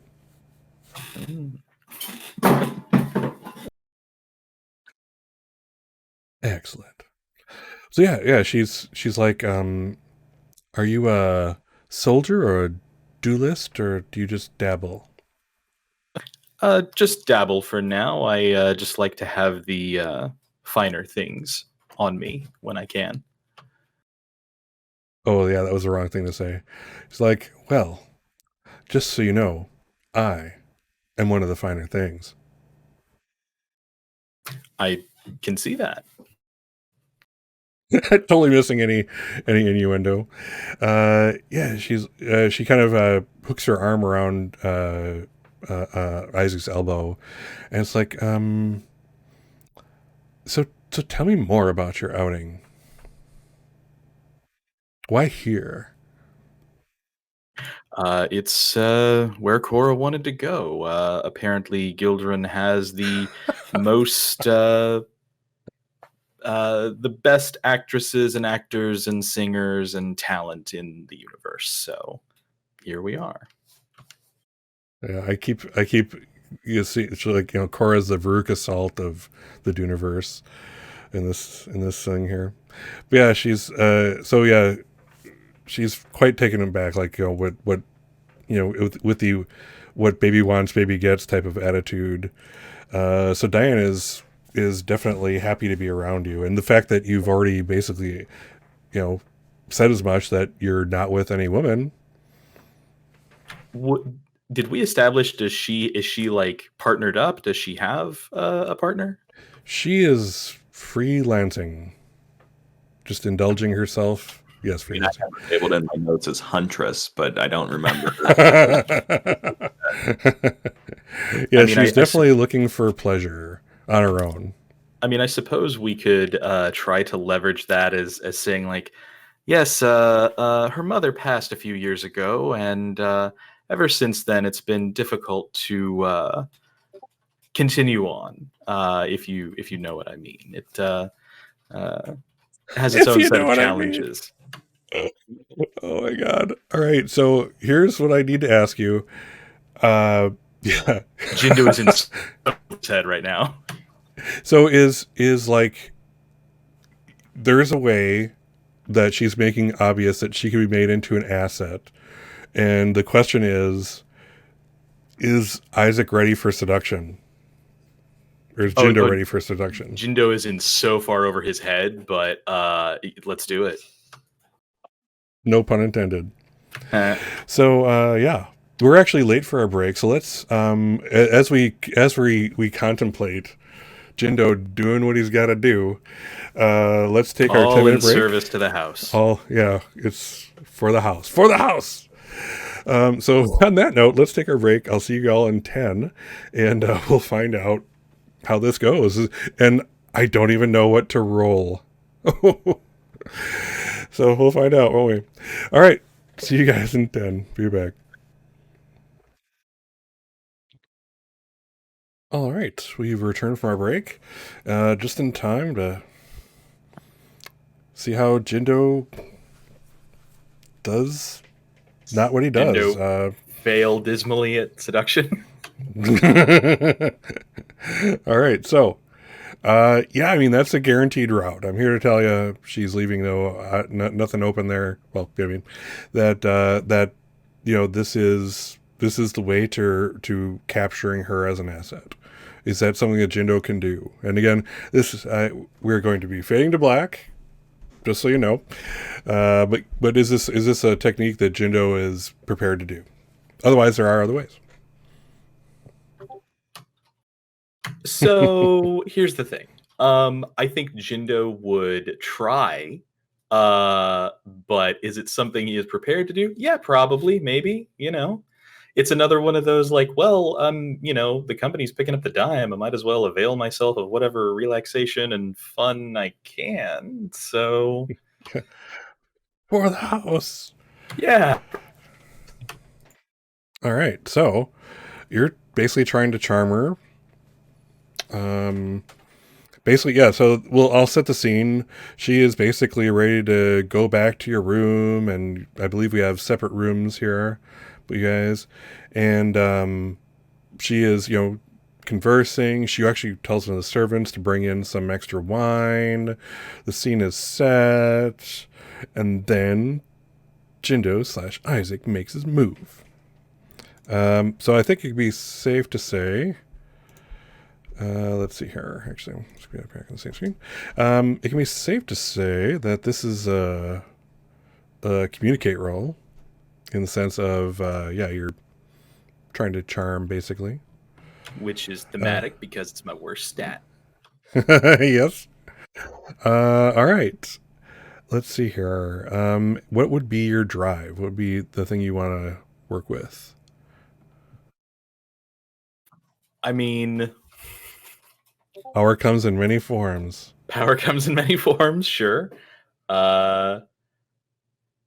Yeah, let's go with power. This is coming from a more selfish place than I'm gonna help the team and the house. Yeah. Yeah. It's like everyone else is making sacrifices. Why not Isaac? Why not Jindo, right? Okay. So yeah, power. So power and communicate. You don't have any focus. I don't see any traits that really would help you here, unless I honestly don't think veteran strategist is going to help you much. Though I can see an argument for it. Let's see. And you don't really have any assets either. At least not for this type of thing. So what do you want to give me some threat? Get an extra die or two? Yeah. I mean, I can just like generate to get an extra die, right? Yep. So if you want to give me one threat, I will give you one extra die. Yeah, take some threat. Put us in some peril. All right, I'm up to 5 threat. So good. Famous last words from me. Yeah, exactly. All right, so let's see what you got. Not literally.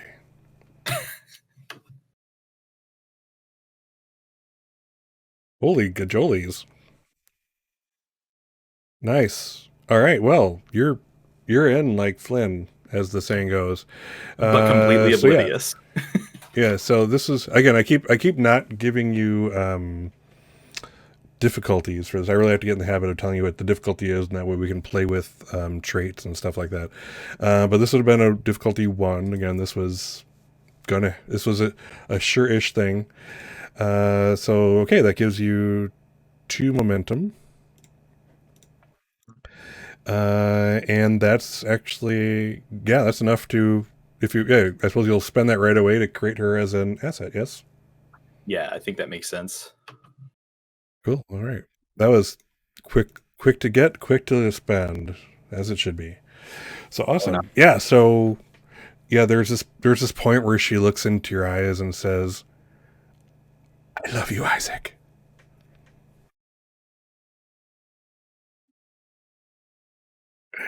And that's when we fade to black. So yes. So time passes. We're gonna give this a few days. Again, you had quite some time to play with. How smooth is she on? That was from Susan. Funny. Like he someone has to be on drugs to want to be seduced by Jindo. Oh, that's hurtful. That's hurtful. But no. So several days pass. You kind of, again, you have these assets you've now swooned over to you. They're kind of all over the place. So what we can do now is time passes and we can start moving around assets. So again, this is our first time doing it, and I'm not sure we're doing it completely right. It seems like it's kind of like this is becoming more of a social conflict in a way, but I think we're actually are still like espionage here. So, basically, let's see here. We can do so what we can do is go person to person and basically take turns moving assets or doing things with them. So let's see here. And you can kind of see where things are. You have guards in the general salon. You have guards in the spa, the performance area, inner sanctum. Some of these are in Diane. This is not an area, but this is an idea. She's part of the group of hedonists and dilettantes. And actually, I forgot about your other guy, who is Davion. And he is in the performers section. So, oh, geez. So it's part of moving the assets to find out the information we want to find out, or is that still like a conflict portion that we need to get to? So I'm putting you in the conflict portion of the show. Okay. In other words, create your assets. We don't know who is involved here yet in terms of like the opposition. Right. But you're still fighting the security. There are guards here who don't want you to do what you're doing. So what this whole conflict is leading up to is moving things around and then collecting the information gained from them, that type of thing. And I'm going to have you guys make rolls to kind of how you schmooze your assets or that kind of thing, and we'll go from there. So again, because these aren't really spies per se, these are just gossips and people who know things. It's harder than if these were spies or that kind of thing. So we're kind of in a weird area, but I think we can make this work. So as you've noticed, we have the security devices here in your accommodations. That's one that isn't under your control, but it's in I believe in Naya's room or Cora's room. We have in the literal inner sanctum, as opposed to just the metaphorical one, we have that listening device that Casper placed. We have Carrig, who is absolutely part of the inner sanctum. We have Davion amongst the performers. The Diana's in your asset in the hedonist dilettante area, and there's various guards to be dealt with along the way. And Diana also had access to the inner sanctum, didn't she? Yes, I suppose that's part of moving her around. That's moving an asset. Right now, I'm placing her firmly in the hedonist dilettante area, but she has access to here. So that'll be, again, that's that moving of assets around thing. So let's see here. So how are we going about doing this? So and you can also move yourselves. You two are your own assets. So let's start with let's start with Isaac again. So we just created this brand new asset. So a couple things to accomplish: get information, send them to various areas to get other data that you might need that would come in helpful for your. Basically, again, this is all about gathering the information, and it can also be about helping to move other assets. Like, do you want Diane to maybe go here in the inner sanctum and recover that listening device after a few days? Is that something Carrig would do? It would be probably harder to schmooze him to do that than to schmooze Diane to do that. You see the difference here. This is kind of what I'm going with. So the rolls will still be made, and they'll be your skill to schmooze your assets, what they're willing to do for you. So not unlike you're unlike bypassing security measures necessarily. You're more, what can you get them to do for you? What can you get them to find out for you and recover? And where do we need to move them to make that happen?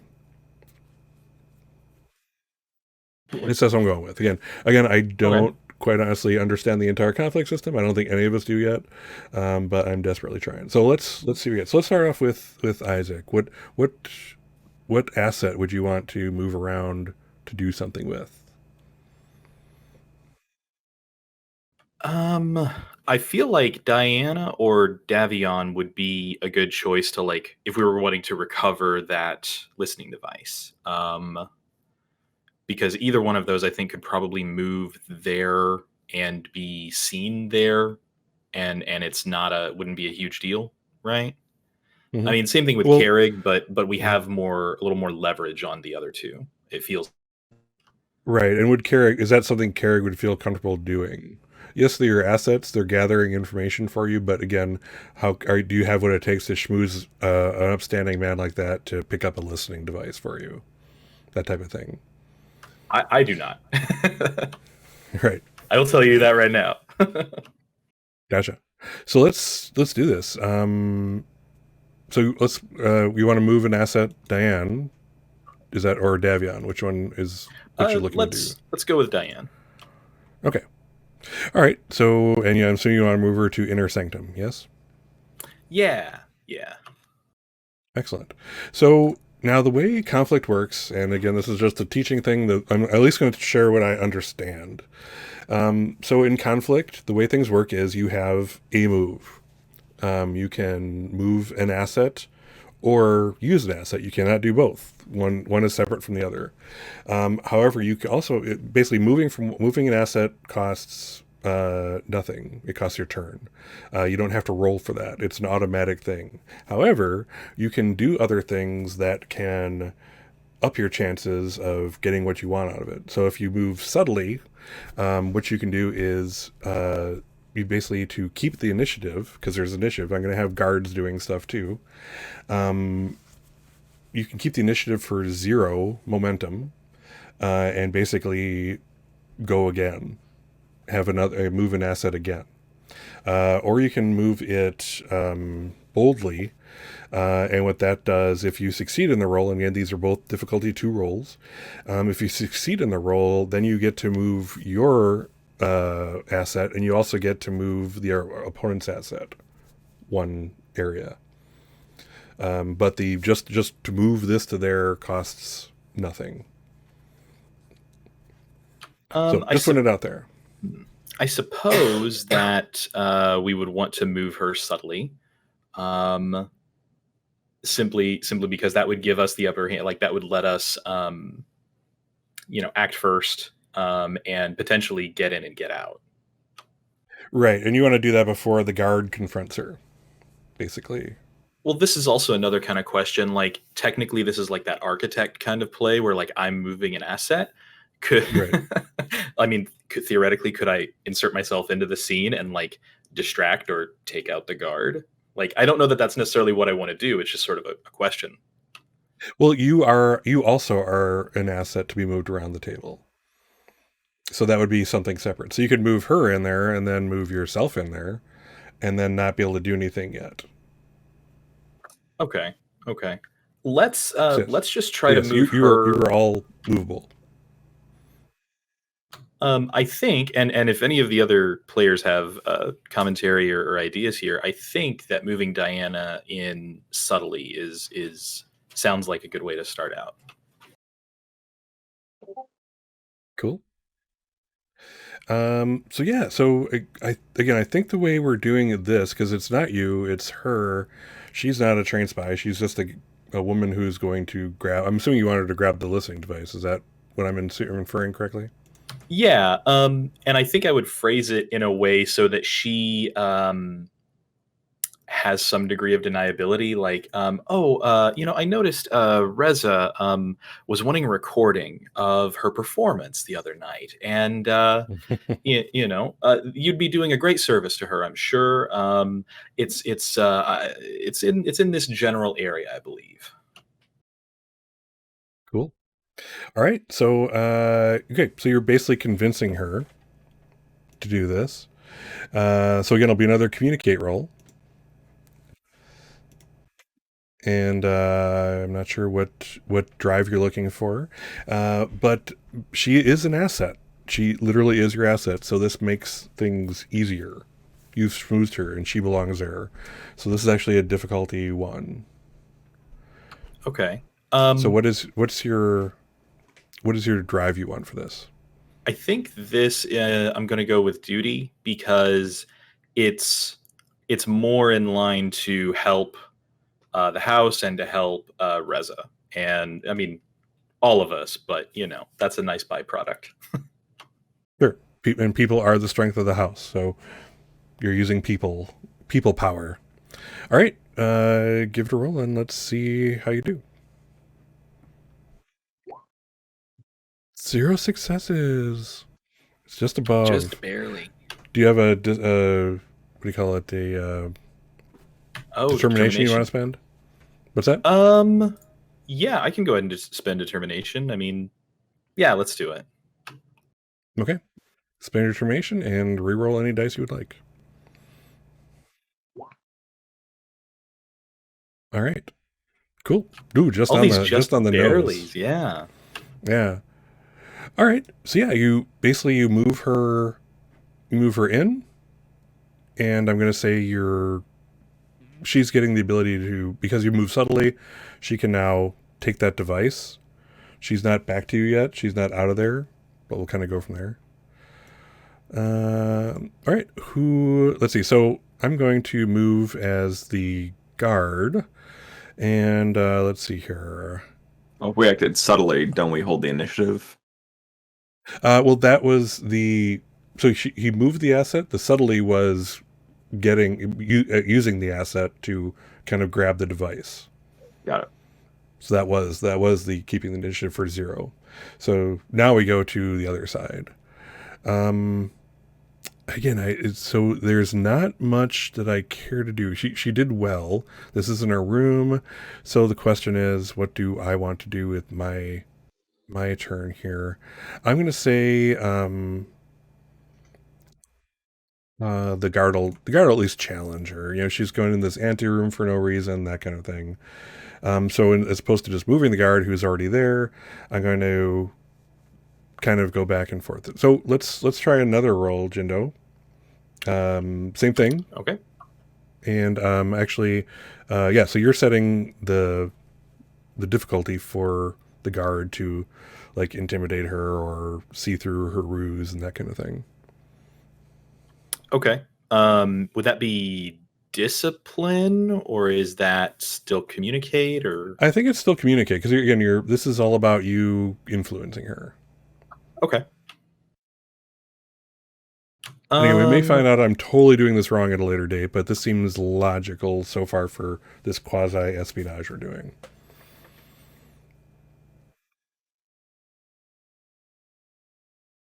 All right, so communicate, and I figure drive is probably staying the same. Yeah, doesn't seem to be a good reason to change it. Okay, here we go. Okay, and she's your asset, so this makes this easier. So that is basically you set the stakes at a difficulty 2. Let's see. So this is going to be, so for this guard, I'm going to say it is a 12 in order to do what he does. And not even close. So yes, yeah. So she's confronted by the guard. Can I help you, ma'am? You seem to be going into a room where no one's in and leaving. These are the inner sanctum guards are trained to be extra suspicious because that could have been anything. But she talks her way out, and next turn you can move her out of there safely with the device. So that puts it back to anyone else. Who wants to go next? Who has an asset they'd like to move themselves, or a different asset, or whatever, or some information we'd like to get, or in an area? Again, you can move yourself to any of these, and even though you don't have assets, you are an asset. You're not an asset. You're an individual that can be moved. Do we have to move Diane out? That will be another turn. You could do that on using yours if you'd like. You're all a team for purposes of this. Yeah, just curious if. Oh, so yeah, any of you guys, because I've already gone. Any of you guys could take the initiative and do something yourself, or move an asset.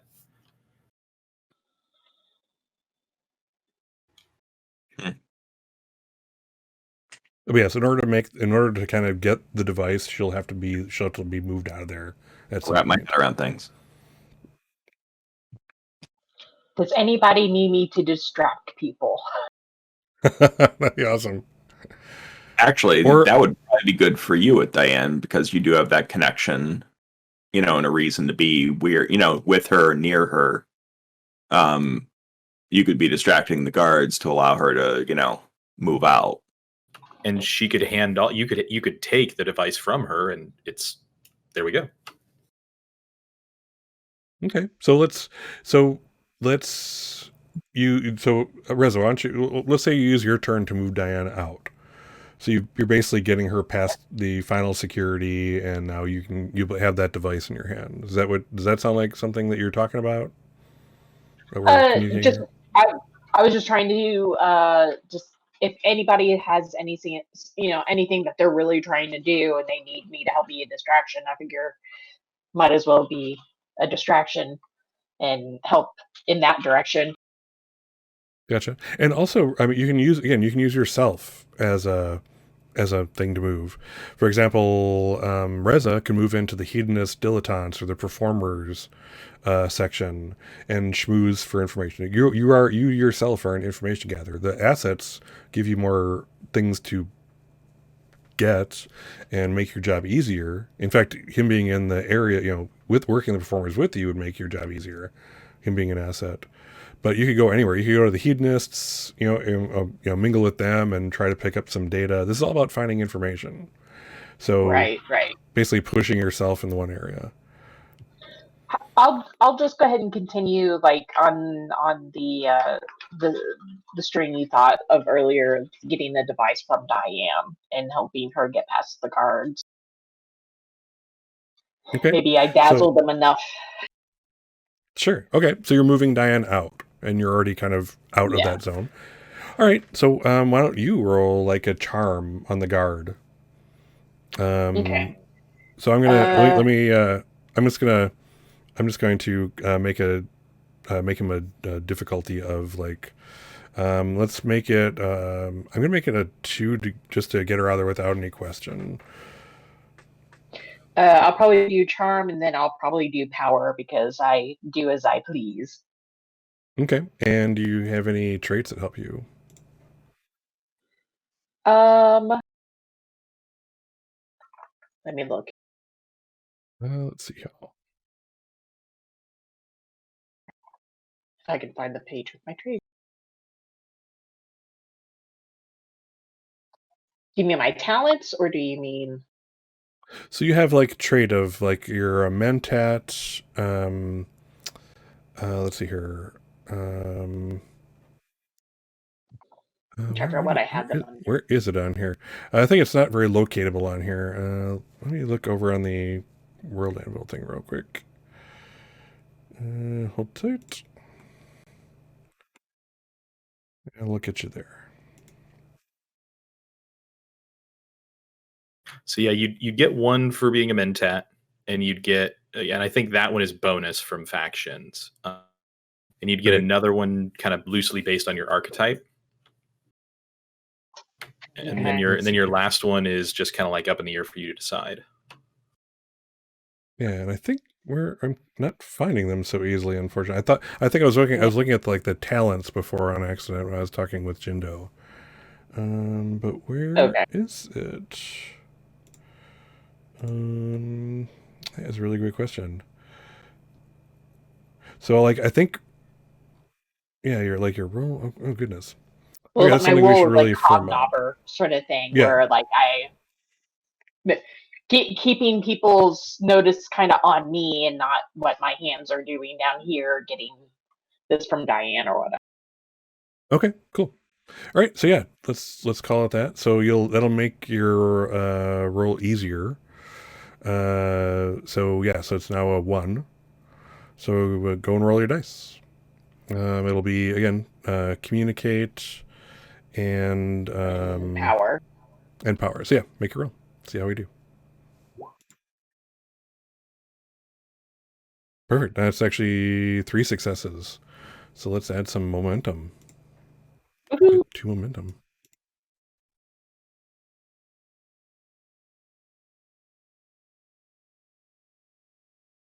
There you go. Cool. All right. So that gets Diane out of there. You basically moved her out of there and passed the test, and she has the device. So I'm just going to put Sweet. this over here. This is things you have. You now have the listening device. And Diane is out of the inner sanctum area. So cool. Let's see. So again, I don't really have anything I want to be doing. There's nothing really to be challenged here. So let's go with you guys. I mean, who wants to go next? Who'd like to move something? I think I'd like to use Keurig to get some information. I'm not really sure where the best place is to send him for this. Maybe back to the spa, but maybe just leave him where he is. But it seems like he comes here a lot because he says he comes here to remember his wife. So I want to ask him / have him find out, like, have there been sightings in the past of Lautrec people? And like, he's House Gildrun too, so like he should know the rivalry there for House Lautrec, and be pretty amenable to uncovering some of this information. But Gotcha. just like, what is Lautrec's history with Salon Tranquility? Like, have they infiltrated in here in the past before? Has anyone been spotted? Who seems to have connections there? Anything of that nature. Cool. Awesome. That sounds perfect. So yeah, you're using an asset. No need to move him. Inner Sanctum seems like the right area for him to be to get such information. So yeah, why don't you make a roll? Let's see here. Let's look at Anaya. And yeah, I'm upset with myself that I didn't think to make sure we could find your traits, your personal traits, but that'll be something we'll end up having to do during the week. But yeah, so let's look at what you got. So this will be definitely communicate still. And what drive are you looking to use? I think I'm going to use for this. What? I'm sorry, you cut out right as you were saying the word. I think I'm going to use truth for this. Truth? Okay. Yeah, okay, awesome. All right. And any assets that we can use here? None in particular. Not really. Not really. Okay. Cool. Okay. All right. Go ahead, and you want to buy any dice? You have some momentum. Well, what's the difficulty? 1, 2? Difficulty, I'm going to say,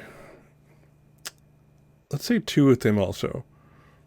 It's not terribly difficult, but how much is he interested in sharing with you a new acquaintance? He is your asset, so that's why this shot is really possible to use him in the first place. And we have still an awesome asset. Yeah, and actually, he is your asset, so it's going to be a difficulty of 1. Oh, okay. All right. Difficulty 1. I'll just go ahead and roll.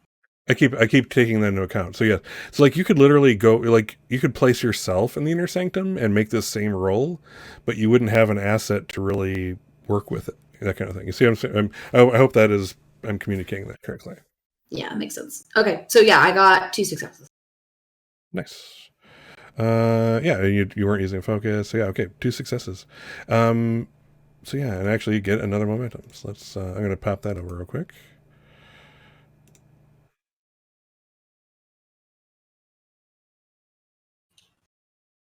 And let's see here.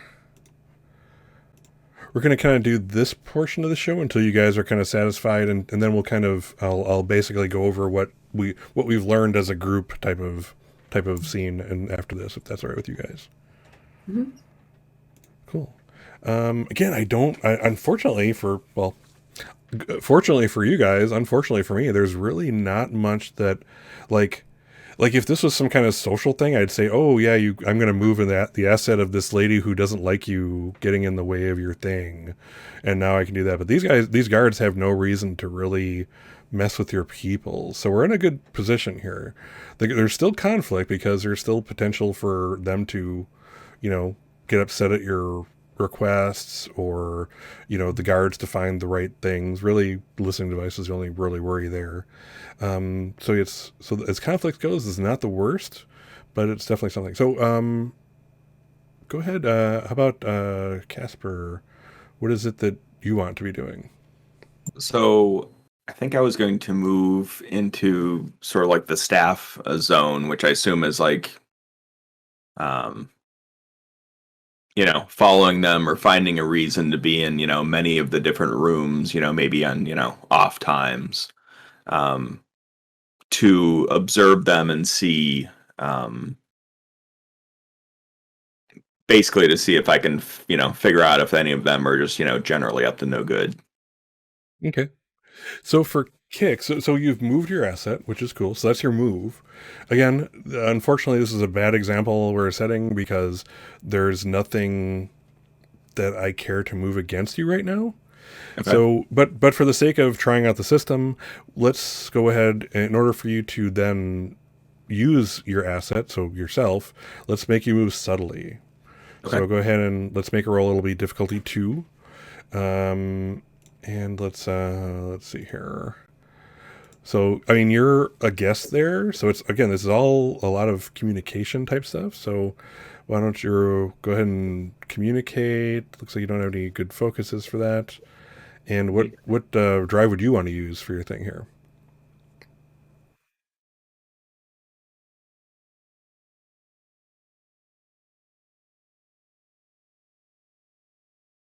Yeah, I'm just looking at the instructions because my goal and the act of it happening are completely different. Oh, I see. We're more observing them than schmoozing them and that kind of thing. Right, but so maybe if I need to be in the one? staff zone to do that, then I guess I do have to find a reason to do that, right? I'm not sure what you're asking, but yeah, I mean, the staff zone puts you in like you are now amongst the staff. It's both literal and figurative in the sense of you could be in like a literal staff area. You can this also signifies you just meandering amongst the staff, kind of looking at them, including guards and et cetera, et cetera.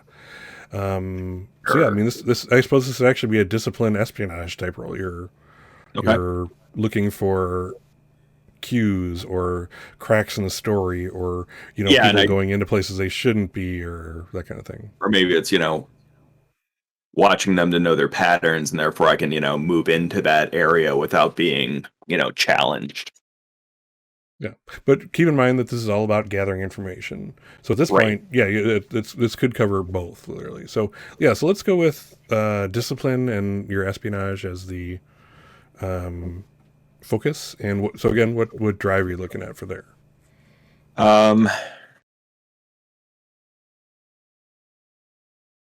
Probably justice.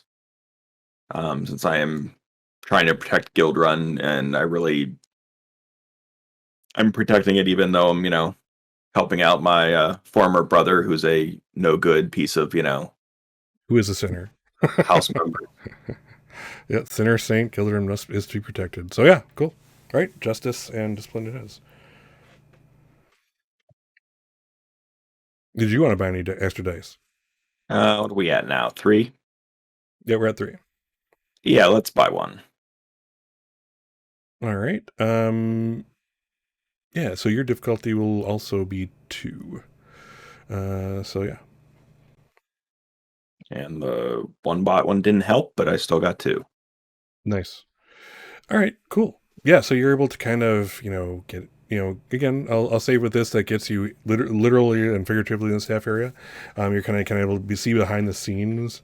This is like, you ever been to a hotel and someone who works there opens one of the employee only doors and you see in for a split second and before it closes.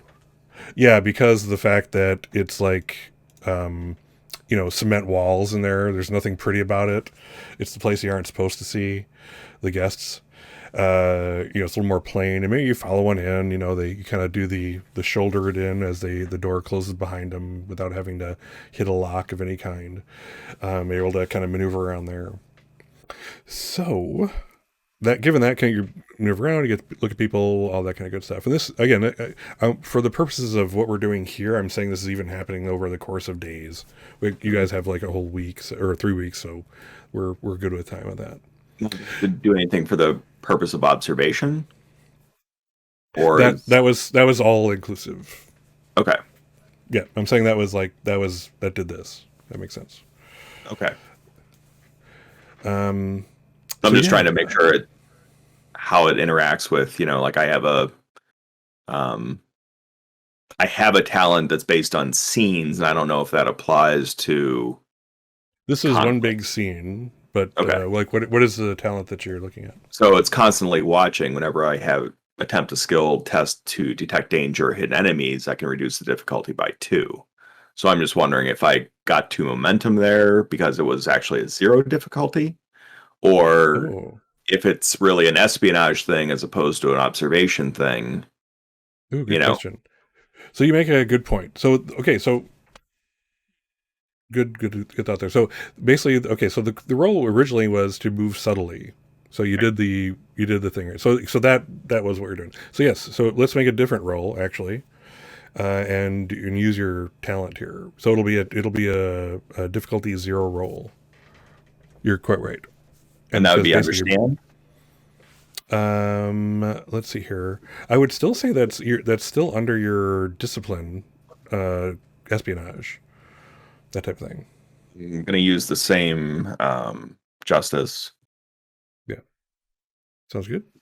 Yeah, so the first roll would then be the one to activate the move subtly or whatever, and then this would be the actual use your thing.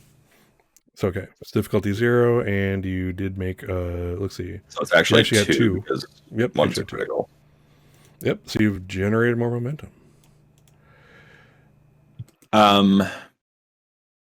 Yeah. And I think I had spent 1 too, so I don't know if that. Yeah. So it'll be a total of 4 right now. Yep. Cool.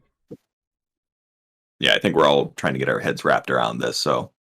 Yeah, and I so much apologize for the ricketiness of all this, but yes, I'm trying to put it all together how this would work. And again, on my side of the table at this experience, it's not like your guests, like there's nobody really trying to keep you out per se. It's just a matter of when you're doing the underhanded stuff, was anyone going to see you and stop you? And that was more reflected in Reza and Jindo's roles than that. But anyway, hopefully y'all get the so we've gathered information. I'm assuming for sake of simplicity, let's put you all in like one of your rooms or something. Oh yes, we've gotten to know each other. Now we're going to spend some time in the room, talking. Probably not the one with the listening device that was found in it. That one. Yes. So let's see here. Let me move back here. All right. So we have information. I suppose the easiest way is just like, again, the reason I kind of wanted to do it like you guys getting back together is I can share all of your information with you at one time and you can put it together as you like. Let's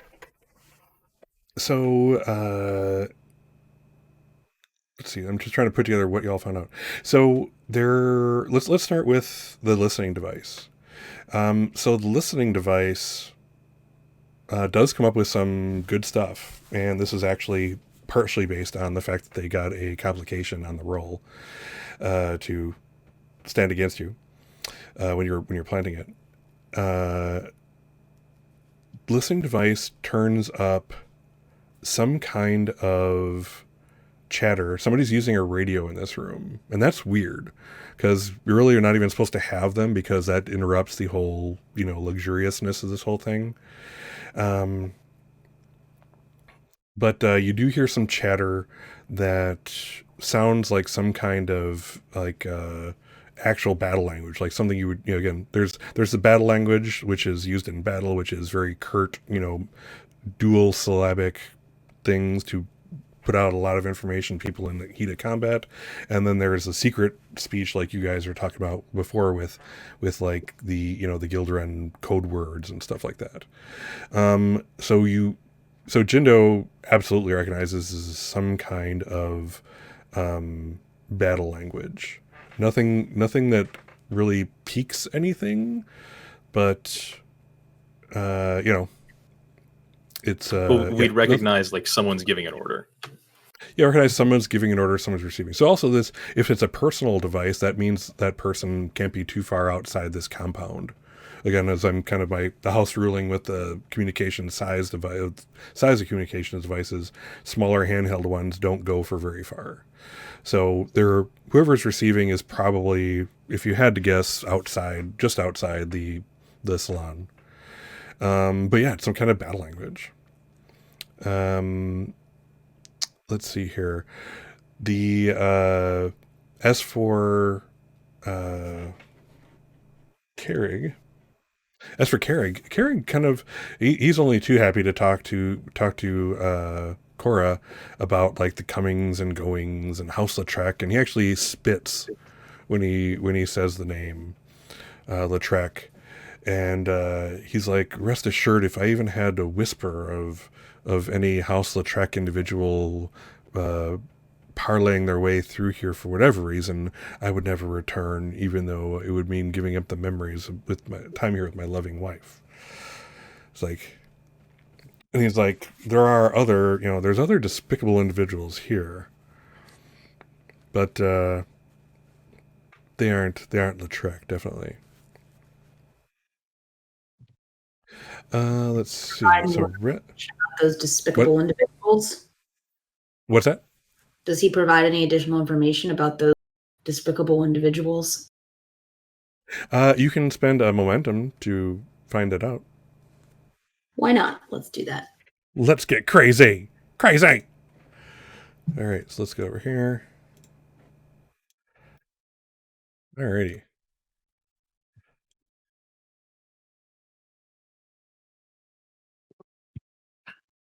Cool. All right. Sorry, I just changed that without flipping over. So, yeah, he goes, well, yes, every now and then we've seen the Harkonnens come through here. They like their pleasure palaces. This certainly doesn't compete, though. But, and they come and go, but the establishment doesn't take too kindly to the lengths to which their indulgences go. There are some things that are undone, not done even in a House Gildrun salon, after all.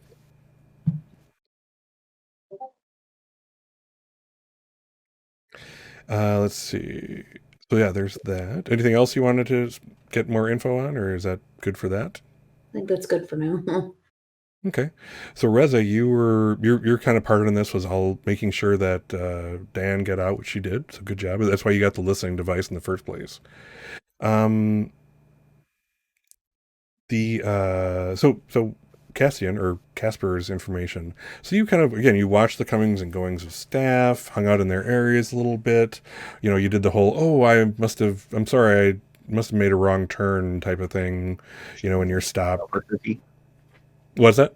Should have made a left turn at Albuquerque. Exactly. So you do a bit of that, when someone catches on that you're like in the wrong area, like guests don't belong here. This is like, again, this is behind the scenes stuff. You want to be in the magic area. So interestingly, the things look pretty darn normal here. I mean, people tend to stay here for quite some time. The salon, again, this is a professional facility. They try to get the best. Again, they're not the most noteworthy in Gildrun, but that doesn't mean that they're not pretty impressive. When they like to keep good people. The only kind of new arrival is one of the guards, actually. And he is here rather recently. In fact, his indoctrination, like getting down security procedures and stuff, ended just about the time that you guys arrived. And you guys joined as when you guys got there, it was pretty much the same time as a bunch of the other guests that you see. It's kind of like I wouldn't say it's like a cruise per se, but it's like people come in droves. Like the people you see here probably came here within a day or two of when you got here. And that probably keeps the experience consistent for the guests. What's this guard's name? The guard's name is Mario. And it turns out he is one of the door guards to the Pearl Room. Really? Really.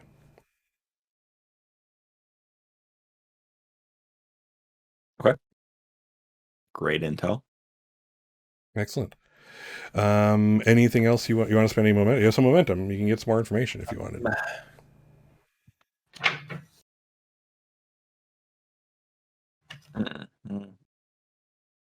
About the people.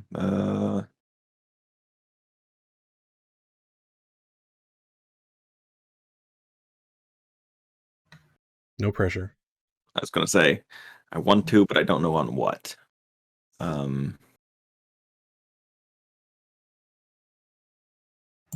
What armament have these guards been carrying that we've seen? As for armament, it's pretty standard. Again, it's it's a shield, Yeah, and it's the single blade. Single blade. It's a specific, that has the monogram of the place or whatever. Okay. I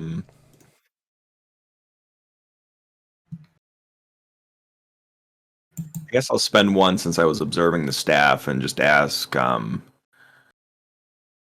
who controls the poison snoopers. Like, do all guards have access to, check them, or is that, something that's being done by, some other, staff member? Gotcha. Let's see.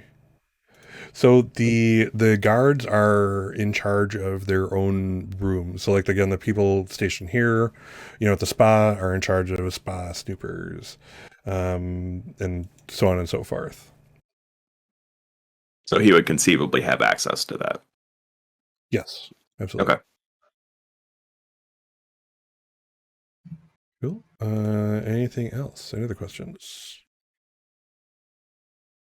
Not for momentum spend, no. Okay, cool. All right, just doing stuff quick. All right.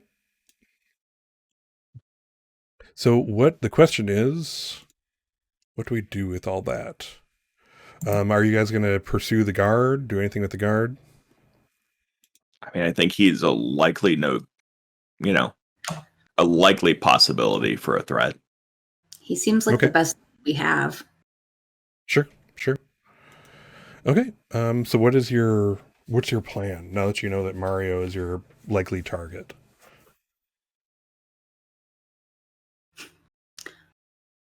Well, we could do it nicely, or we could do it not nicely. Weren't the house orders? They want blood to flow. They said that we had to deal with the threat. Yeah, they did. They did say that they did say deal with it and make some blood happen to make a point. But that we don't know yet that for sure that Mario is the threat. So it would be good to find out more intel on him specifically. Yeah, that's what I'm thinking. We need to determine why he has come here and if the timing is a coincidence or if it's... Gotcha. All right. Let's see here. So again, you have lots of time to play with. Real life time, we have 20 more minutes this session. Yeah. So how would you like to do that? What's your plan now that we've completed the espionage conflict? At least for now, we can always restart one if you guys decide that you need to get more information or other information or whatever. But for now, it's a matter of kind of role playing and making rolls to get more info, or like what's your plan to scope this guy out? I would say we could have someone follow him for the day, but like he's a doorman, so that might be. Yeah, sadly uneventful. He stood at the door. Yeah, but he has to do talked something people. when he's released from duty. Do all the staff stay here as well? Yes, absolutely they do. I mean, I would certainly be up for following him to see if we get more information. You know, if he contacts anyone or shows that he has a communicator or something. Okay. So let's see. There's always the seduction option. Probably lesser of a chance for Casper to do it. Who can say? I said lesser. I didn't say Say that. Let's try the following thing, and if that doesn't pan out, Anaya will go flirt with him a bit, and see if she can't trick any information out of him. For the house. So yes, that sounds cool. Okay, so let's do some quick rolls here. Again, I don't want to get in. We don't need to get into the minutiae of like, oh, and then I follow him here, and then I follow him there, and I do this. So let's do an overall roll of basically you against him. Him basically his observation ability against you, like following him and seeing exactly where he goes, what he does. Yeah, shadowing him. So let me make a roll. It's going to be let's see. So his target will be. Let's see. I'm going to say this will be a 12. All right. So 2 successes. Excellent. That's your difficulty for your thing. So if I recall, shadowing is under espionage for discipline. Sure. Sounds reasonable. And then I'm going to use duty. Because cool. whatever happens here. Sure. And do I want to buy a die? Yeah. Oh, and your traits right here. Oh, geez. Am I just not looking? So I added my own traits. Oh, okay. There's a button there for adding them. Okay. I'm sorry. And I don't think either of them, make it easier for me to do this. Right. You're not guarding anybody. You're not. Yeah, I'm not guarding anyone. I'm not trying to, remain, steadfast. Okay. You do have a momentum. I've already taken the one away for the scene passing. I'll spend it and get an extra die. Okay. All right. You're down to 0 momentum. All right. Make your roll. You have difficulty of 2. Ooh. 3. Die. Yeah, go extra die. All right, so you get your 1 momentum back. So good job. And yeah. So yeah, you're able to follow him around. You kind of see that as he's kind of doing his thing, he gets off duty. He goes back to his quarters, which again are in that area, where the concrete walls are and that kind of thing. And I can imagine, and just to kind of bring you all into it, I mean, I can imagine, Castian isn't necessarily always, this is taking place over potentially days. So, you guys are all, could be all with him, hanging out in the Pearl Room or outside or around. So this is all, Castian might be the observer, but you're all there kind of helping, blend in. Like this is, a guest doesn't spend his time watching guards. A guest, drinks things, gets massaged, takes drugs, do all those other cool things, watches performances. So you're kind of the cover for this. So you're an unofficial non-asset, but there you are. Your assets to me, darn it. So yeah, you kind of see him moving around. The oddity that stands out for you, Castian, is that he is not equally interested in everybody. He seems very, very interested in Matthias, actually. He's even when he's not on duty, he'll even go around and do like rounds that he isn't actually scheduled to do. And you know this from your earlier thing, kind of watching the rounds of various guards and servants. But yeah, he is interested in Matthias, and that shows. He's going above and beyond the call of duty to watch that dude.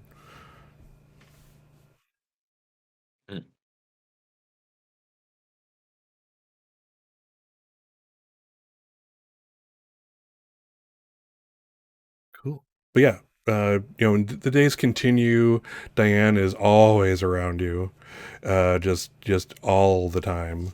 To the group in general, Isaac in specific, she's just there for the party.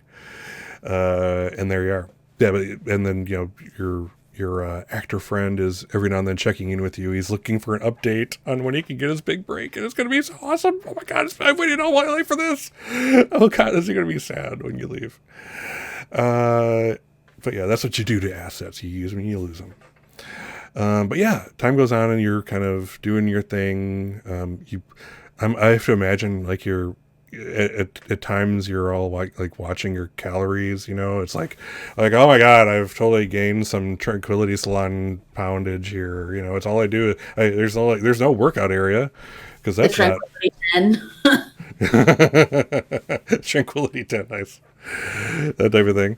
But yeah, this is like, and for most of you, this is like the most relaxed you've been allowed to be or forced to be in a long time. This is for Castian. This is definitely several steps up from your usual, stone floor and that kind of thing. But yeah, did you want to spend your momentum on any other information? Do you want me to one momentum left? Approach and see if we can get any more info? Yeah, I think so. Because we don't know. Like, for all we know, he could, be just interested in Matthias. Yeah. There's nothing saying that, he has any interest in Vincent. Because there's plenty of other nobles here, of various wealth levels, all being wealthy, that could be better targets, but Matthias is right now, but does he even consider Vincent anything? Yeah. I'm happy to make the attempt. So yeah, Naya will pick a day, and maybe when he's like close to getting off a shift, like still technically on duty, but like getting close to getting off the shift, and go up and like it's definitely flirting, but she's trying to basically encourage him to get braggy, like talking about like how dangerous and exciting it must be to be a guard at a place like this, and like what kind of things happen here, like why did you join, why did you come here, and like feigning as much interest as she can and like being overly attentive and just trying to get him to show off to flatter the pretty girl. Like, sure. Might I suggest you take another pretty girl with you as an assist? Well, I'm worried about that because Reza has a distinct connection to Gildrun. She hasn't made any secret of that. And if he's working on track, Reza would actually not be helpful, unfortunately. Oh, good call. Good thinking. Man. Very good thinking. You've outwitted the game master yet again. Which is not a surprise. Trust me, the bar is not high. But yeah. I think my Bene Gesserit trait does apply here because this seems very squarely in the Bene Gesserit skill set. Yeah, looking for like slip-ups of body language and like this seduction thing, because like they do that a lot for breeding program purposes. Like it seems like it fits in the skill set. Yeah, absolutely. So go ahead and let's see. So can I my innuendo focus here? I'm thinking that might be. I think so. I mean, you're putting some innuendo in by flirting. I mean, that's what you're doing. So yeah, let's do a communicate with your innuendo focus. That seems reasonable. And what are you looking to use as your drive? I'm gonna use power again because she's trying to. Well, she's being very, very like the center of attention, but also trying to like get him to do what she wants. Sounds good. All right. Did you want to spend that momentum to buy a die? Well, how difficult? What kind of difficulty am I looking at, OGM? That's a good question. Actually, thank you for mentioning that. I'm actually going to spend some of my threat. I'm going to spend 3 threat. I think that gets you guys an advancement point, doesn't it? Yep. Or is it more than 3? It's 4, actually. Oh, sorry. I can't justify going higher than that. But yeah, I'm going to give him an extra 2 die to resist your observations. Okay. So let's see here. So let's figure it out right now. And let's see. So his difficulty, or his target, will be a 12 again. All right. So let's see. So 1, 2, 2. 2. And does my Bene Gesserit trait reduce that at all, or no? Yes, your Bene Gesserit trait will make this easier, so it is a difficulty 1. Okay, cool. Then I am not going to purchase any additional die. But... Ooh, feeling confident. Won't we lose rightfully momentum, though? Moving on to the next scene. Well, this is all. I'm calling this part all a scene. Okay. Well, I mean, for like next time, if we leave the one momentum that's out there, we're just going to lose it anyway, right? Well, right. So yeah, that's something to keep in mind. Cool. And this is actually 3 successes. So you're going to get 2 momentum. And it looks like I also have a favorable complication as well from his roll. Oh yeah. Oh geez, I didn't even notice that. So yeah, let's see here. I'm going to be kind, and I'm going to buy off that complication, leaving me with 0 threat. I have 0 threat. It puts you guys in a good space in case, the stuff goes down. So yeah, you kind of sweet talk him, oh, I'm so impressed with guards. You're so strong. Do you work out? All that kind of stuff. And you can see he's definitely trying to be not just the guard, but the stoic guard. And he still doesn't really converse with you. But the thing that you do get from your interaction with him is when he kind of, it's like it's time for him to go off duty. He kind of turns away from you, kind of gives a bow like he's supposed to for guests. Again, you're still a guest, whether or not you're a prying one or not. And he whispers something kind of under his breath.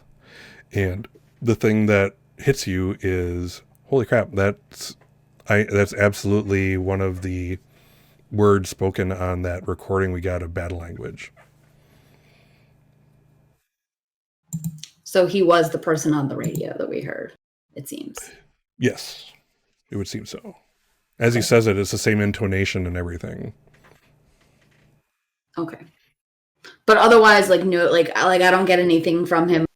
Oh, why did you come on the guard? You may spend a momentum to get more information. Let's do that. I really want to make sure I'm going to go ham on this guy, that he is, in fact, the right guy.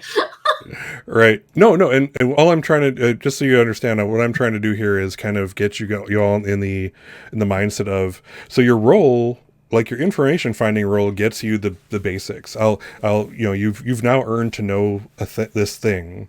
If you want to learn more, that will always cost you momentum. So kind of keep that in mind. And that's cool because it also gives you chances to, not only get more, but get more specific information rather than, what I give you. Oh, that's really nice to know, and that makes sense for winning that role, but this is what I actually want to know, so I'm going to spend the momentum. So one of the things that Anaya picks up is there's this thing he does when he kind of pivots and leaves. It's this thing that you've observed before. It's a thing that people in the Harkonnen army do when they're like saluting a superior, and it's time for them to leave. They'll kind of do this thing with their heels, not quite click, but bring it together, and then step out on the right foot as opposed to the left. And you can tell there was something latent in there that you would definitely notice. All right. Well, I guess that answers that question.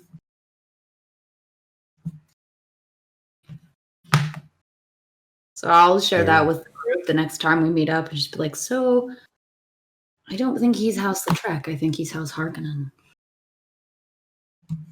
And what is the proper pronunciation? Where do we put the stress on that? I'm a big, David Lynch fan, Harkonnen. Then there's the Harkonnen, which is equally, possible from the miniseries. I think that first, so I default to Harkonnen. And it'll be the tiebreaker will be the movie in what is it, October? Yeah. There's got to be one of the two. I can't see another way to do this unless they're going to say they're screw Scott. We got a totally different way to pronounce this. All right. So we're almost at the end of the session. So yeah, you kind of bring this back. I'm assuming you guys are meeting up in your room again another night, after this flirtation happened, and kind of spread information around. Let's see here. So, out of curiosity, who have in your dealings in your time with the House Gildrun, have you run into a lot of Harkonnens? Have you performed for Harkonnens? Because the Gildrun absolutely does some performances on on Giddy Prime and elsewhere. I wouldn't be surprised if we'd performed for Harkonnens before. Yeah, like the whole troupe. Yeah, that would make sense. Yeah. Well, like you were saying earlier, like they like their pleasures, even if they like them a little too much in certain varieties. But I could, and they also have a ton of money. Like they're a very wealthy house. So I could see that we've probably performed for Harkonnens multiple times. Sure. Those where, I'm on, point at that, for those type of performances to make sure that, nothing goes wrong with the, performers. Stressful weeks whenever Very we have stressful weeks. Yeah. I feel like we kind of cater to a classier sort of style, our house. But yeah, the Harkonnens have enough money to be like, well, it's the Vogue thing. We're going to do it. But yeah, lots of stress, lots of security. Yes. Castian is the guy at the club going, hey, hands off the girls. You don't touch the girls type of thing. Don't touch the merchandise. Don't touch the merchandise. All right. So, yeah. Okay. So we didn't quite wrap it up. This guy definitely qualifies as a potential threat to, a house noble. All right. So it'll be a 3-part on the final episode of Tranquility Salon next week. But awesome time. I'm doing my very best to keep the spotlight on all of you. Jindo, I felt a little short on you, and I'm sorry about that. But I'm desperately trying to keep everybody in the spotlight and get you some time. No, there could be some good time with Jindo and some, guard. Yeah. A little quality time, little me time with the guard. Yeah, awesome. So yeah, it's a good session. As a close, Reza, you will get several bouquets of expensive flowers and notes from admirers, etc., asking for private performances and in the professional matter of my wife and I would love if you could sing us our song in our room or at at dinner tonight, and etc. Offers of lots of money and stuff like that. Sweet. Isaac probably gets notes from Diane, scented letters, etc., that kind of thing. Prose, not good prose, but prose nonetheless, that kind of thing. But yeah, and definitely over the time, Carrig is definitely going to want to spend time with Anaya. She's now one of his primary conversationalists. So they'll probably meet at here and there for food or a performance here and there. And Castian, I'm going to say that both the Atreides are wanting to hang out with you. You kind of being there to offer your own advice kind of endeared you to Matthias. So he's your guy, that type of thing. I think that's a great spot for me to be in when conflict arises. Yes, true story. So yeah, excellent episode. I apologize for my clumsiness with the conflict, but I'm desperately still trying to figure this out, and hopefully I'll look back at this and say, hey, we did it right. It worked out the way it was supposed to. But yeah, so we're figuring it out, and I do apologize for that, and it did take some time up. My vision is to get things running smoothly enough where that kind of flows both on your side and my side, where like I can set them up and you know exactly what you need to do and that kind of thing. And again, that's going to come in time as we kind of do this here and there and read more of the book. By the way, I'm dying to get my physical copy. I read that in the States we're getting it by the end of June. Is the target, whereas all these European folks are showing off all their books in their hands and stuff. Like, I'm like, screw you, European dude, just because you're like right there and I can't touch my book. And I got the special one with like the silk bookmarks, and I'm looking forward to using them and stuff. So anyway, there's that. Anyway, so I want to respect my players' time. They've spent quite a lot of it with me, and I appreciate them. And again, I just want to say, awesome session. I loved, again, I'm in between all the mechanics I'm trying to throw out there to try out. I definitely want to make more role-playing opportunities. So, in the future, we're going to be doing more scenes and stuff, but I'm trying to kind of throw a bunch of stuff at the wall and seeing what we can make use of and how it works to make future sessions maybe a little easier. So look forward to some more role-playing. Again, what you already did was awesome. Reza, good job on your premiere performance. That was awesome. So yeah, thank you for being awesome, all of you guys. So let's say goodbye to the stars of the show, the players. Let's start with Jonathan. Where can we find you at? What do you do when you're not here hanging out with me? I'm Jonathan. I am a freelance writer and editor. I do some game design. Recently just had the itch.io creator day that was pretty cool. So I've got a one-page micro RPG up on that is pretty neat. It's $1, so go check it out. What's it called? It's called Technoshock. It's a cyberpunk sort of smash together of all the tropes, and it focuses on like you have a stat for no called no, and it's specifically used for when you want to stand up to authority or tell the DM or tell the GM, no, I'm not going to do that.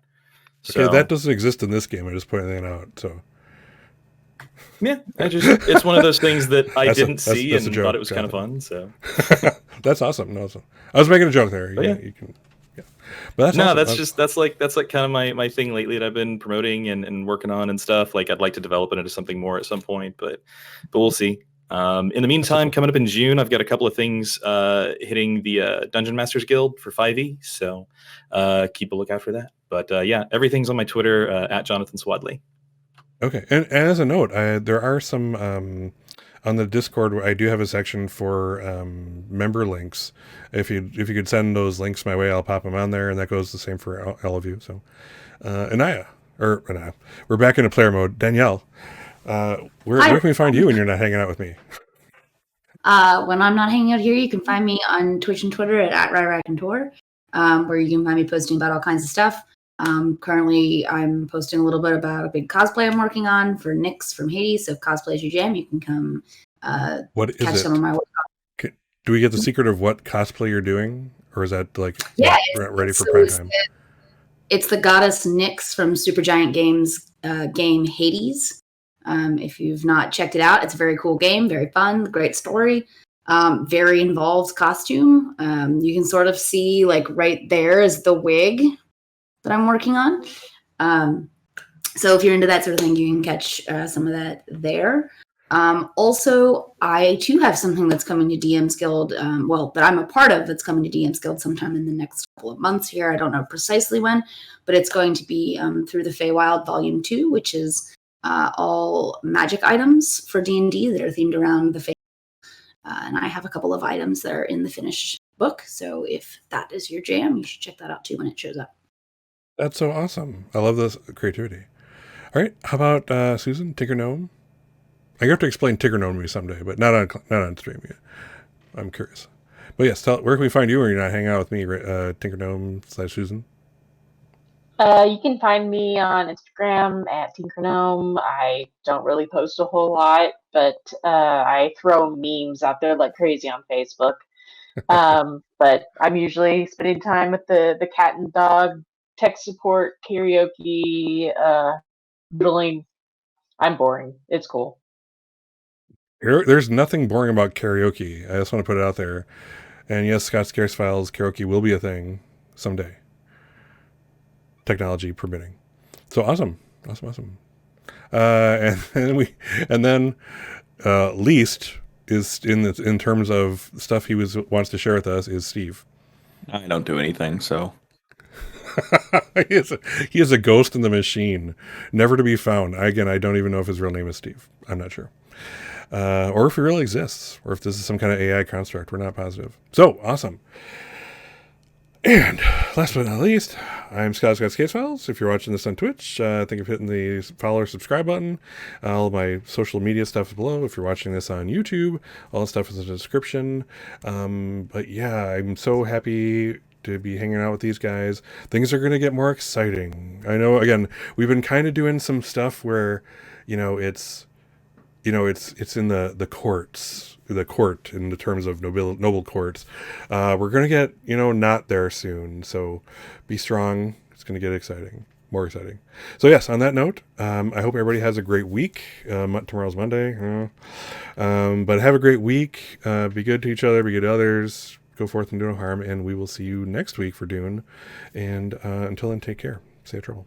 Don't get caught.